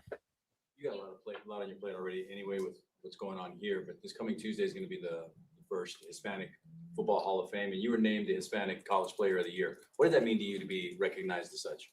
Well, it was a great honor, and there's been many great Hispanic players, like we just mentioned, Jim Plunkett. There's a lot of other great college players, Hispanic players in college this year. So being named that is it's a great honor. Really makes me proud for my grandparents immigrating from Cuba, and to be able to, all four of my grandparents immigrating from Cuba, being able to live the American dream, and then now allowing me to be on this stage, it means a lot. Raiders went on to draft a whole lot of defensive backs after you. What have been your impressions of those guys early, and what's the battle going to be like with them throughout all the way through training camp? It's been great. I've been talking to all of them. My locker mate right now is Stuk, so to have him next, battling him and seeing such a great player on the other side of the field, and just all the defensive players, it's been was good, my guy. It's been great. To my guy run down the building was test good. The offense, especially the offensive rookies, and look forward to all of us growing together and best serving the organization. You met with Clint Kubiak a handful of times during the draft process. What are your first impressions of him as a coach? Yeah, I think that he's a great teacher, and be able to get little nuggets here and there from him, accompanied with Coach Sudoku and Coach Sullivan, has been very beneficial. And to have such a genius offensive mind running such a coherent and complementary system is a really good place and really good situation to be in as a quarterback. So I'm blessed and I'm ready to get to work. And, I have a lot to improve. They know that. I know that. So I'm just ready to improve. To that point, you've been here 10 minutes in the grand scheme of life, right? But you're talking about all the things that you picked up over the last 2 days. What are you a little bit surprised by that you thought you'd get faster, but you're kind of struggling with right now in your mind? Yeah, there's a lot to learn. There's a lot to learn. I'm a rookie. Good question. And I've learned a lot in these past 2 days. I feel really good coming out of this rookie mini camp with the entire system, day one and day two of the system, imprinting it, be able to run it rather than, really having the application and the schematic on paper part. I feel really good coming out of this rookie mini camp, but I think it's going to be that repetition under center, getting those quicker feet, and just you can always be faster and more efficient in your reads and decisiveness. Q Myers to Red Nation Radio. Shout out all to that you. being said, everything you're learning, is it get a little overwhelming, or does it feel like it's slowing down a little bit, even though it's only day 2? It's good. It's great. It's great to finally be back in football and have that information. And that's how you want it. You want it to be overwhelming, because when you are, it doesn't need a negative connotation, but when you're positively stressed by getting a lot of information, it allows you to grow. And so all of us rookies and trial guys being able to get stressed by the information, I say that in quotation marks, will allow us to grow. And we saw that from day 1 to day 2. So it's been a great opportunity. I think it's really going to help us rookies into going into it's OTS. Sorry. What are your first impressions of Malik Benson so far after working with him? He's great. I connected with him a couple times yesterday on 7-on-7, and great playmaker, really fast and great hands. So look forward to getting more work with him. There you go. Creating that rookie rapport. Mhm. He's also a great guy, great character. Yesterday, always wants extra work. Receivers, quarterback, centers. We were there doing a walkthrough last night, and he was the first one there. Let's go, man. Being here, you've dreamt of this moment your entire life. Are there any surprises that have come your way so far? I think it's the realization that you have the Raider logo on your chest and you're playing NFL football, which is great. And it's a great privilege. And with that comes a lot of responsibility. Responsibility, like Coach Kubiak says, of being a Raider in this off week, making sure you're working out every single day, having your decisions focused on becoming the best player you can be and the best serve the team and the best serve the organization. So to have that little moment of awe, like, wow, NFL, then now it's NFL. There's a lot of responsibility in that. What a privilege. And let me control the controllables every day so I can best serve my teammates. What do you have to do to earn your shield? I have no idea. I mean, I've only been here 2 days. I would be lying to you if not, but I'm just going to try to improve every single day. And hopefully one day I could earn my shield. But yeah.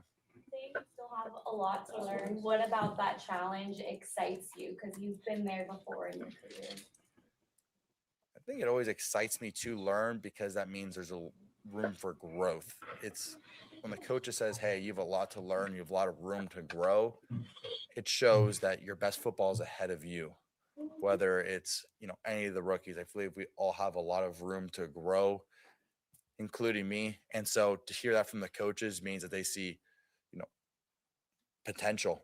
However, potential is nothing unless you improve every single day and control the controllables. So looking forward to growing. And That's true. That's true, buddy. And working my way up and earning the respect of my teammates and becoming the best player I can become to best serve them. Thank you guys. Have a good one. All right. So that was Fernando. That was the Raider presser. Fernando was at the podium right now. He just spoke. Real quick, what did you think about everything he just said? We didn't miss too much. I think we just missed like 1 or 2 questions at the beginning. So yeah, it's Cal Bears, and Indiana Hoosiers are great people, great players. I'm excited, man. Like he's all about the work, and I appreciate that. Like he's not going in there tooting himself, and I have the same mentality too. Like I like to, you look better when you have confidence and you do well, and you're humble. People work with you a lot more, and if you're not an asshole or excuse me, a-hole, or what I'm saying, you do, what I mean, like you're cocky and all this kind of stuff. When you make mistakes, people are gonna get on your butt. So him, I feel like he's probably more far ahead than he's making it sound. What I mean? But he's staying humble and he's staying, just prove it. I love that he doesn't like all these interviews, like what he was saying, like he doesn't like the talking about it. He likes to get out there and do it. And I love people like that. I don't like the people that we've seen weeks after week, Monday through Saturday, talking about, oh, we're gonna do this and we're gonna blah blah blah. I like that about that action, man. So I can't wait for him to get his opportunity. I really feel he will get his opportunity a lot sooner than people think, because, like I said, I get the Manning and I get the whatchamacallit, the Luck vibes. Because like when Luck would talk about plays and stuff like that, like he would just, you could tell the kid was just so smart. And like that's what I say, it for people like that, the game slows down, bro. Like for smart people, like it's not about, it's more not instincts, but it's just you understanding everything, understanding why. And that's why I said, like, once he gets to know this system, he's gonna be a dangerous man because like he almost overthinks. Like, you know what I mean? Like, and which for a quarterback, that's what you want. Because like Peyton Manning was like that. Like he would have all this stuff going. Like if this is not there, I know this is gonna be the, you know, and it was like it's just somebody's open and he just knows to get it to him. So I hope what I'm feeling is, you know what I mean, what it is, but I'm very excited. I love the kid, man. Like I it's a breath of fresh air. You know what I mean? Like we've needed to do this for so long. Yeah. And I'm glad it's him. I'm glad it came at this point. So yeah, for sure, bro. And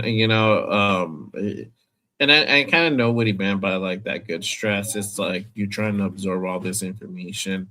You're just trying to go ahead and be out there and give it, your everything. And I think that's what he's trying to go ahead and kind of, you know, portray. And I think that's what he was kind of mentioning before. Just kind of that good stress. It wasn't him like, oh, I don't know what, this is all too much for me, but it's just like, I'm trying to process everything. But different people learn different ways. So he might not be necessarily smart as he is. He might learn the best way by implementing, by actually doing the process. And that's kind of what I took away from it. It's like I need to get in the reps. I need to get behind center. I need to go ahead and make the throws. All that for him is what really gets him better, not just learning the playbook. Because he's that like I need to actually do things type of guy. And that's kind of sometimes how we learn as well. So little preview of Fernando earlier today under center. So just kind of want to show you guys this real quick. So he's doing some boots and rollouts.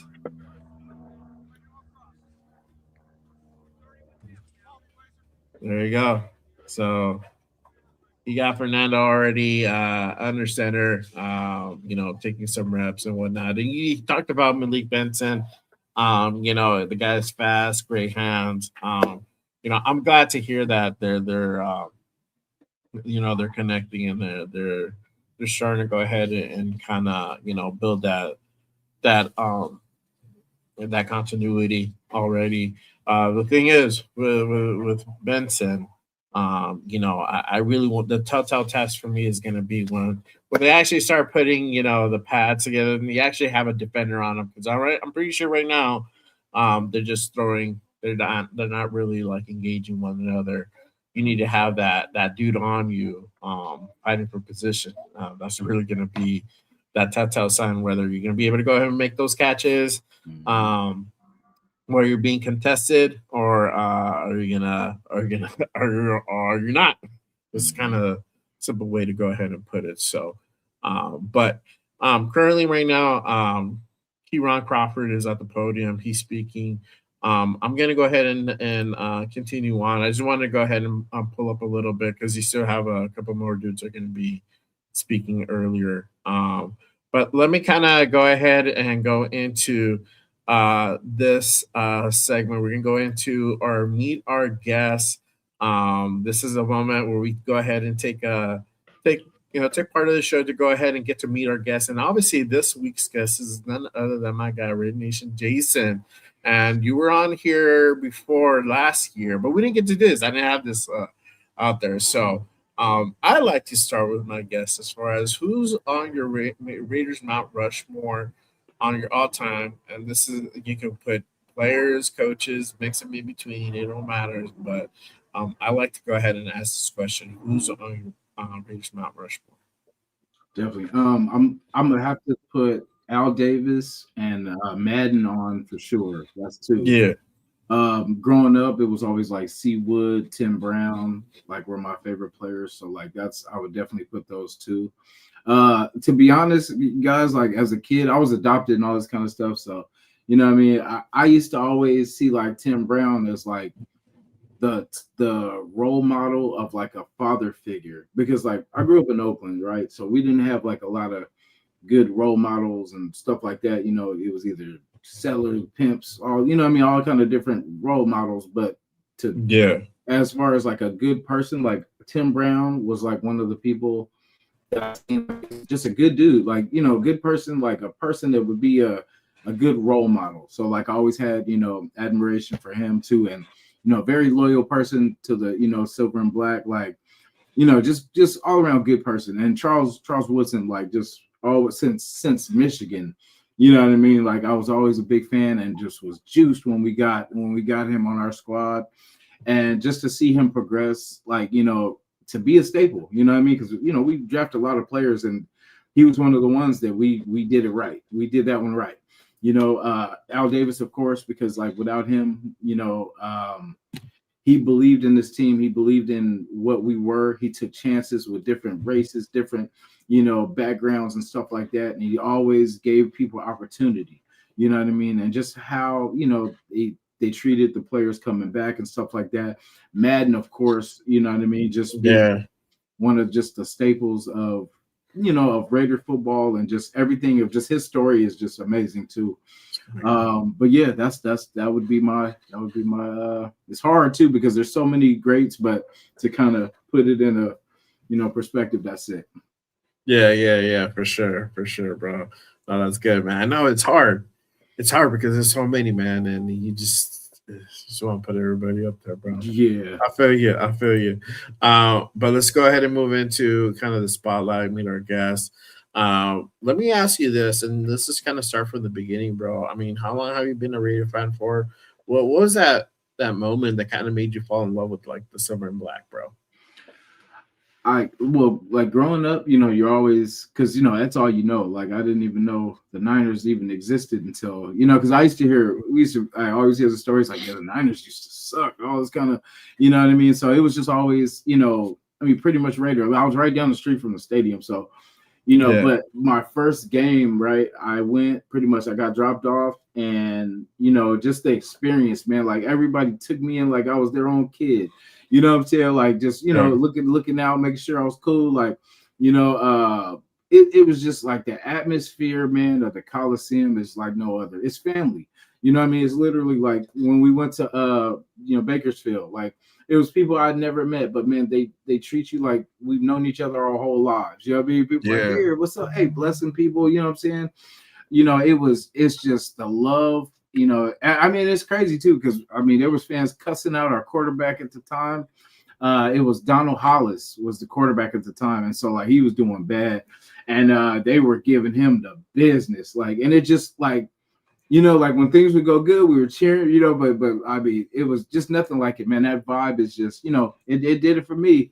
You know what I mean? I knew I was home, because it's just growing up, I always had like, I was always a fiery fan too. And like my mom used to always say, that I was going to have a heart attack or something, just how pissed I would get it. Like, because it's a ride, man. Like we would be good. And then that fourth quarter, we would just like, I remember just back in the day, like fourth quarters, we would fall apart because we'd hang in there. And in the fourth quarter, that's when we just started losing bad, man. And it's, that's the memories though. I remember just my first game, and then from there it was on. Every chance I got, I'm getting to the stadium for sure.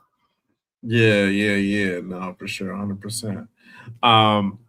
Let me kind of shift over to, kind of content creating. What kind of inspired you to start like doing like Raiders content, like covering the Raiders? What was that kind of moment that was like, I need to go ahead and do this? And then what kind of challenges have you faced, like just kind of doing the whole content creating type of thing?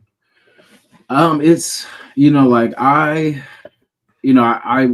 so not JT the Brick, but there was JT that goes on, and I used to watch some of his or listen to some of his takes. Everyone has different takes and stuff like that. And I don't know, for some reason though, shout to you, JT, because you inspired me to come on here. Because like sometimes I used to be like, wait, what? Like just the views, like, because people would be thinking this way, and JT would always come with like a different, way of looking at it. He just still does that. Yeah, I was gonna say like, so I was like, is he for real, or is he doing this shit on purpose? Like, because I'm like, no, that's crazy, you know. So that inspired me, like, because someone else was telling me, like, they're like, the football, Raider stuff and all this kind of stuff, and like, I could talk it all day. And they were like, you might as well just get your own channel. So, I started off doing like where I recorded the videos, and then and I talked to, it was actually Low, Dirty Low and them. Like Low was like, shout out to like, Low and yeah, so super salute, man. Definitely, because like if he was like, sometimes you just gotta press record, man, and just just whatever happens. And from there I never looked back. So shout to them. I appreciate the push. And everybody was hella supportive, man. Like when I came in, everybody, from like basically like, I mean, pretty much everybody, like came, with love, like watching, putting my stuff up, putting the links up, because I was just trying to, just get in the mix, like just kind of add what I, because I mean, I love this team and I love the passion that everybody has for this team. Because like, even if I don't agree with whatever, your method for getting us better, you still want to get us better.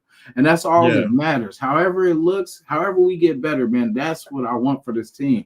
This has been the most frustrating 2 years. Like I would say, like when you talk about the challenges, like last year was the worst. Like as a content creator, that was my worst year. You guys will never see that moving forward. But I got in almost a desperate state, you know what I mean? Where it was just all the losing was getting to me, man. Like it was really getting to me. And I think it was all of us, bro. I think that happened to all of us, man. I was struggling too, bro. Yeah, and it got to the point where, like I said, why it was my personal worst is because I like to put a lot into my shows. Last year was kind of a hectic, crazy year too, and it was a combination of everything, like life, you know what I mean? But I felt like I like to put a lot into my shows. I like to do the research. I like to, like talk about game plans of like what we have to do to win. And it seemed like no matter what we did, you guys put on some of the best shows of if the Raiders do this, we could come out and then we do the exact opposite and just lose. It's just, and then how to build yourself up to the next week every week, you know what I mean? And you just want to see some progression of us getting somewhere better. And it's just like, we're just, if anything, we're going, so that was frustrating because it's like, who wants to come in here every week and talk about losing? You know what I mean? I'm the type of person, I hated losing. When I played, like when I was younger and stuff like that, I hated losing. I still hate losing. But it was just that I felt like we had more control over, because if I got to do my like they say, you're 111. If I got to do my job, I'm going to do my job. And if I know, I'm going to be vocal about it. So it's not going to last for long. You know what I mean? We're going to get this thing straight. And with the Raiders, it's been uncontrollable. I can't control this. I can't, we just have to sit and watch and it sucks, but I think, I always feel positive as far as like, this is going to change. It's going to change. And like, I sound like a broken record, but I feel like this is the start of it getting better. You know what I'm saying? So yeah, it is a challenge when you're not winning because you want to talk about wins. I want to talk about we're better than this team. We kicked this team's butt. But no, we're talking about, damn, we didn't do this. We didn't do that. We can't run the ball. We can't do this. So Yeah, exactly, bro. And it was hard, bro. I think the way that how we're performing and just kind of the way that we're looking, it was just hard to go ahead and get up on the mic, bro, and talk about it, and it's like, fuck, man. I mean, you can only say the same shit over and over and over, Exactly. And it was hard to. The motivating factor was hard just to do content, but just to like go through this process of having, watching this team play the way that they played, it was just, man, it was rough. It was rough, bro. So yeah, I feel you, man. But let me ask you this. Let everybody know what you kind of have going on. You have anything in the works, anything that they should be looking out for, and then where can they find you at, man? Yep, RJ podcast. I've been venturing with a lot of music. I used to do music back in the day, like so. I've been pretty much experimenting with music, and I'm trying to bring because in the dead of the season, right? There's like we're just waiting for something to crack off. So I want to be able to provide stuff in the off season. So I've been doing music videos. Like, I'm getting better. So, don't judge me.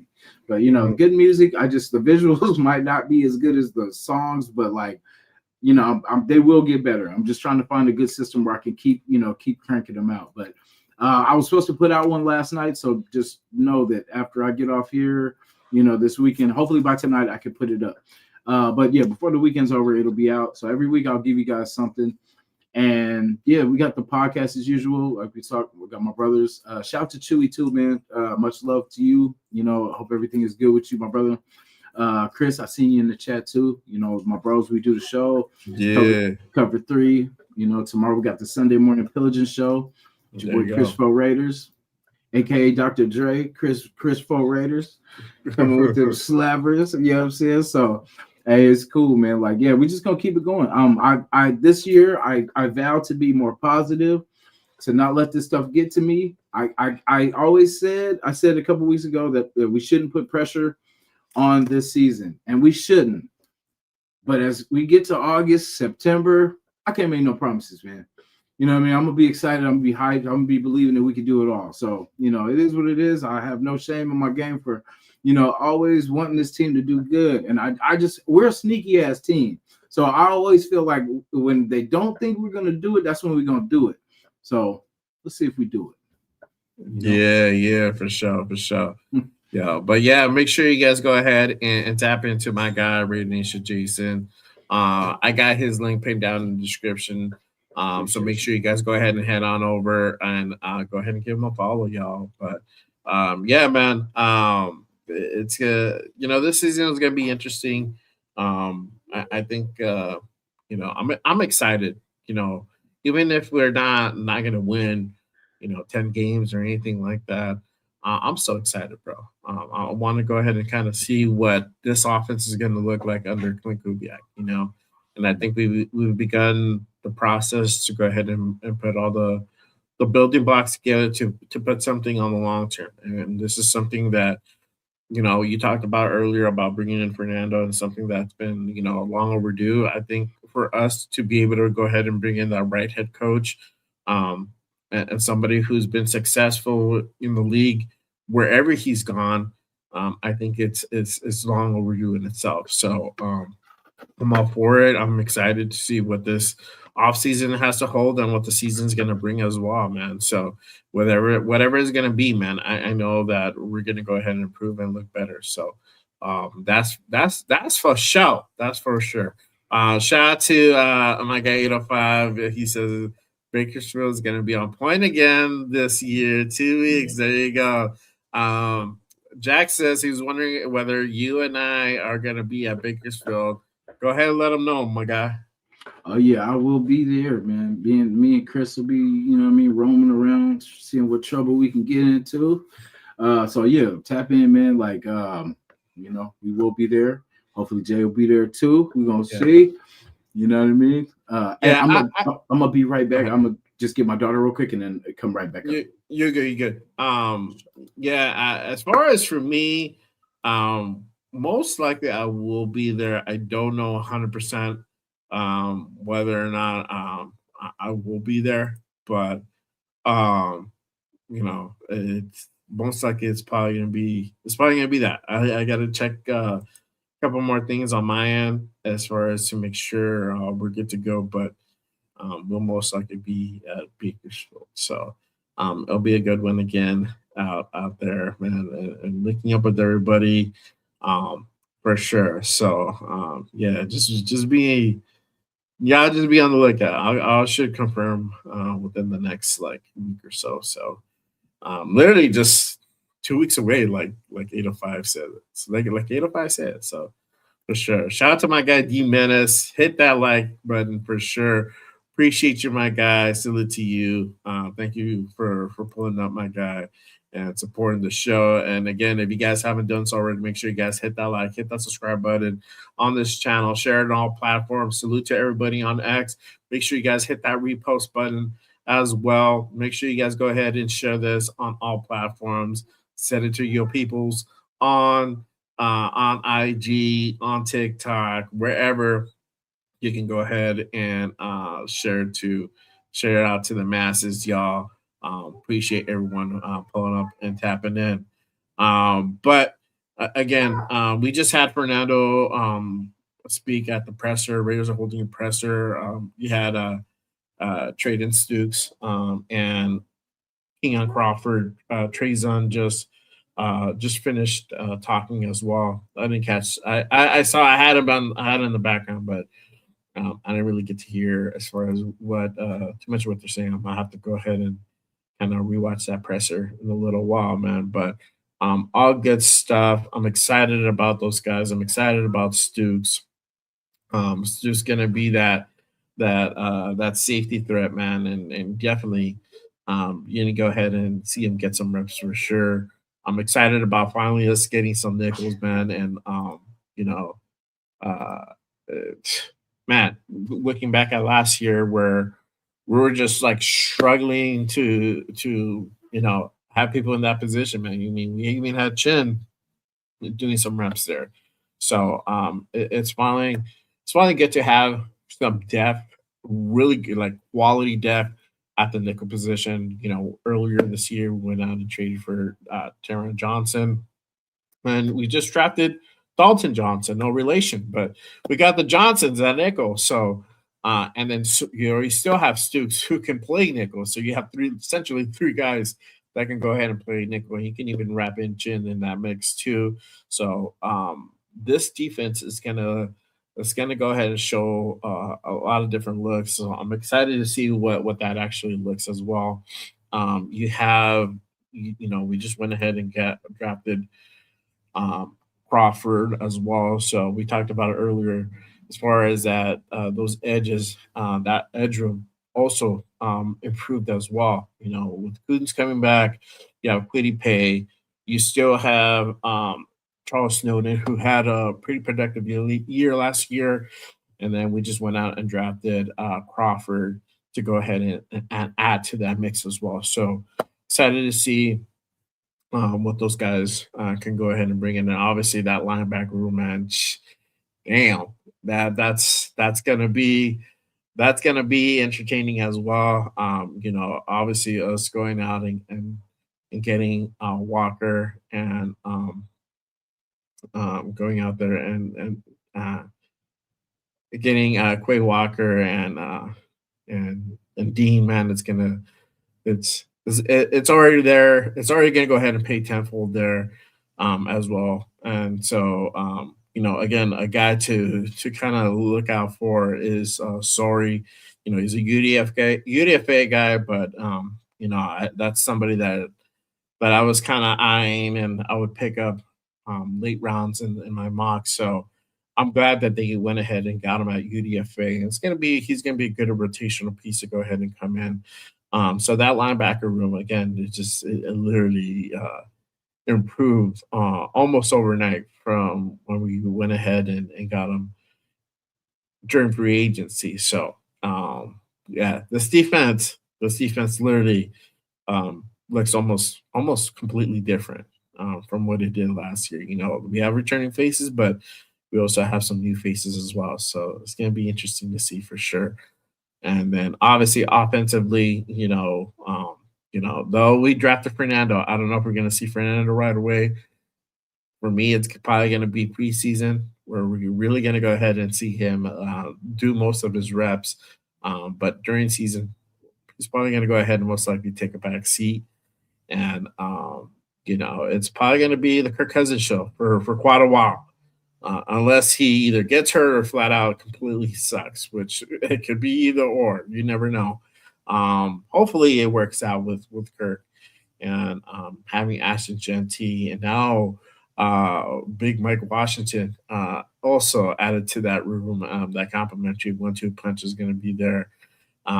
New additions with Naylor and Young being there as well to go ahead and be part of that mix. My guy Jason's back, and we got another special little guest. There you go. Our second special guest. There you go. You got Mama's in the building.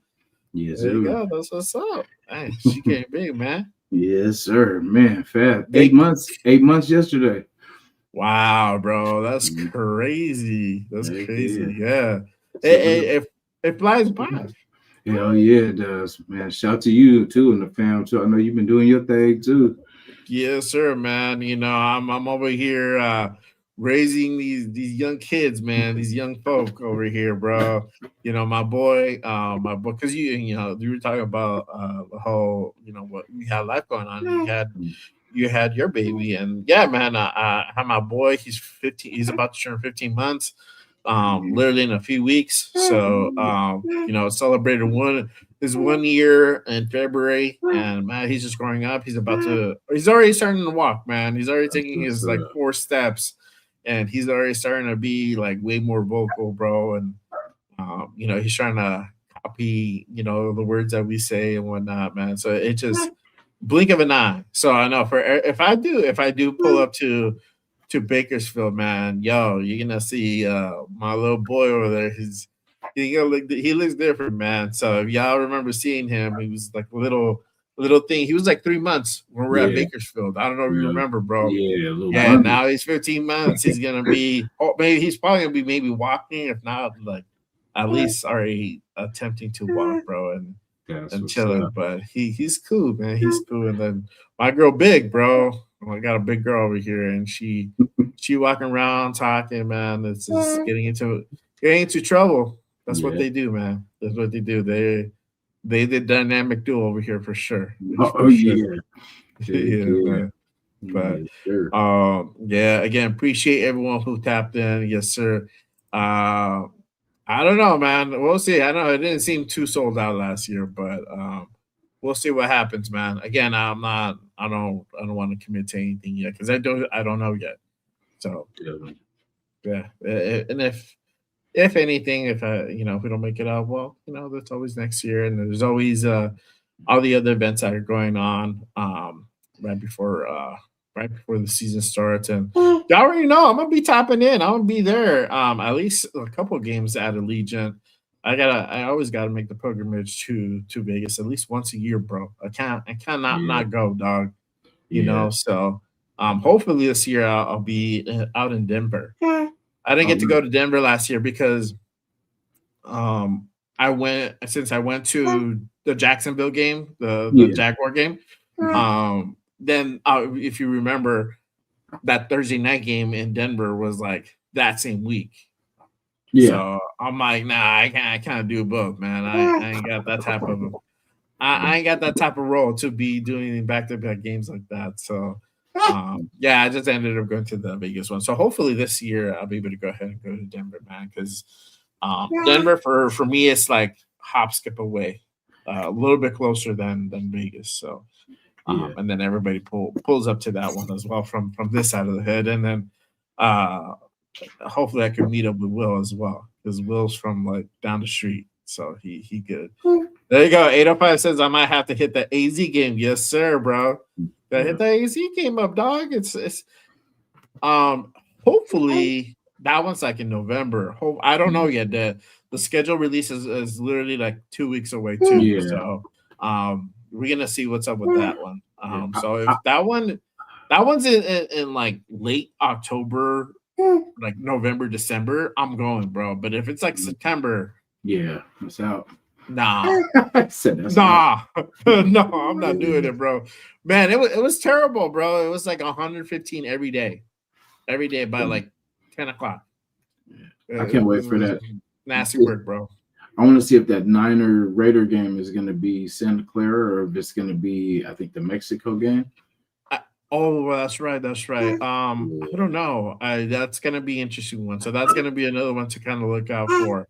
If it isn't at the Bay, bro, I might pull up to that one. My sister is a Weiner fan. So I told her, I'm like, "What's up? You on the road to that one? We road to that one, dog? It's all good."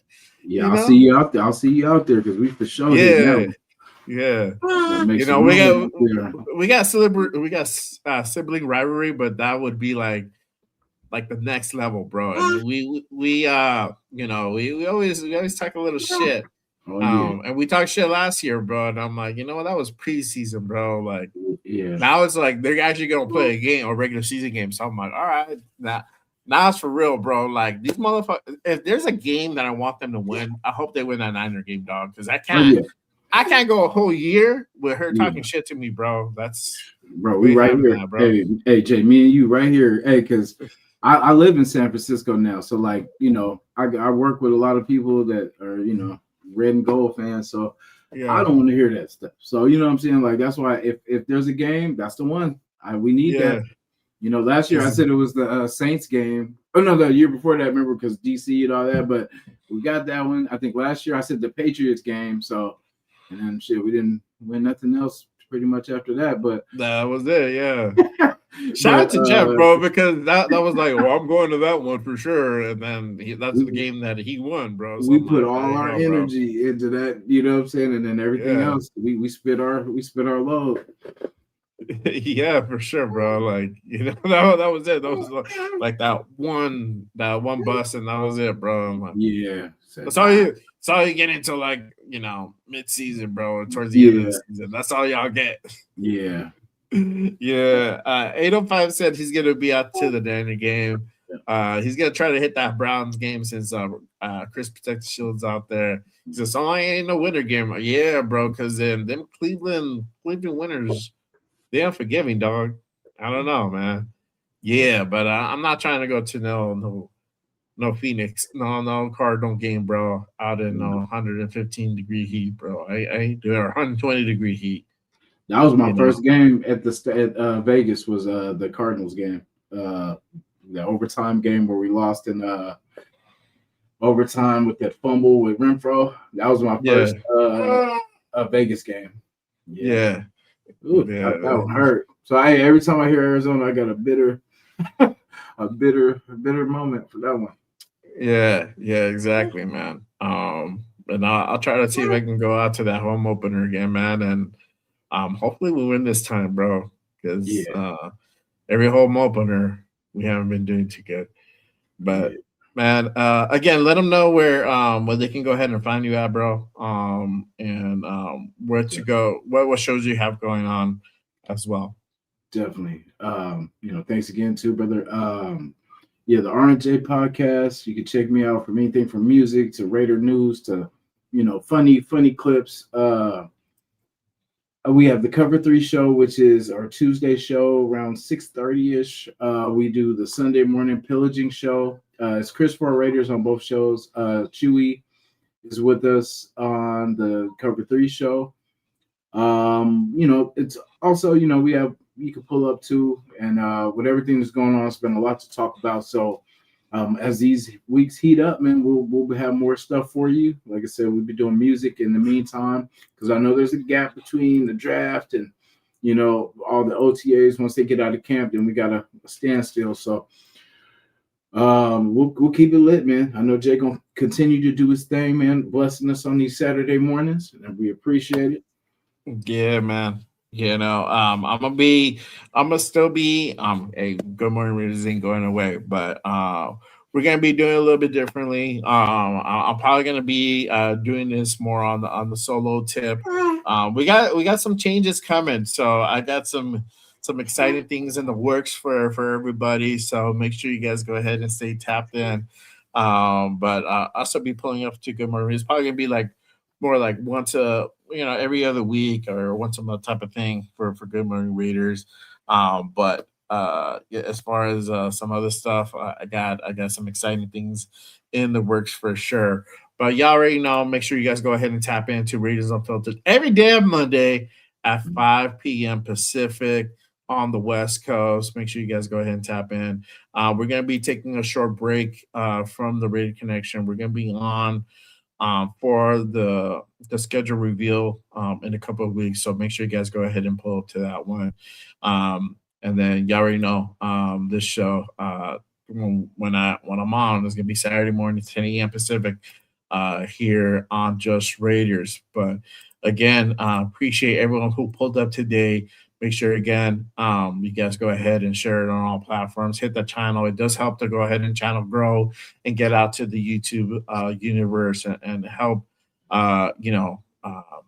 show it to other Raider fans out there for sure. Appreciate everybody on X who reposted as well. Salute to everybody. But that is it for today. Again, shout out to my guys. Salute to my guy Jasin. Thank you for pulling up today and rock with me, talking a little bit about Raiders football. We got to go ahead and hear Fernando talk about his 2 days at Rookie Camp, and hopefully we're going to see a lot more of him to come as well. So make sure you guys go ahead and stay tuned to that. But there you go. Yep. Definitely a guy to go ahead and look out for. Sorry's on my list, bro, for sure. Yes, sir. But other than that, appreciate you guys. We'll see you guys on Monday with a fresh episode of Raised Unfiltered. So make sure you guys go ahead and tap into that one. But other than that, always remember, y'all, just Raiders, baby. I'll see y'all next time. Peace. Salute, y'all. Have a good one. Later.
Protect the Shield. Good morning, brother. How you doing? My guy, Lunatic Raider, Raider Legion. What is good? We on? Oh, hey! We on. None other than Mr. Chris, bringing none other than our guy, Joe Morley, bring out none other than the Violator, Wayne Aubrey, bring out none other than the notorious Rachel.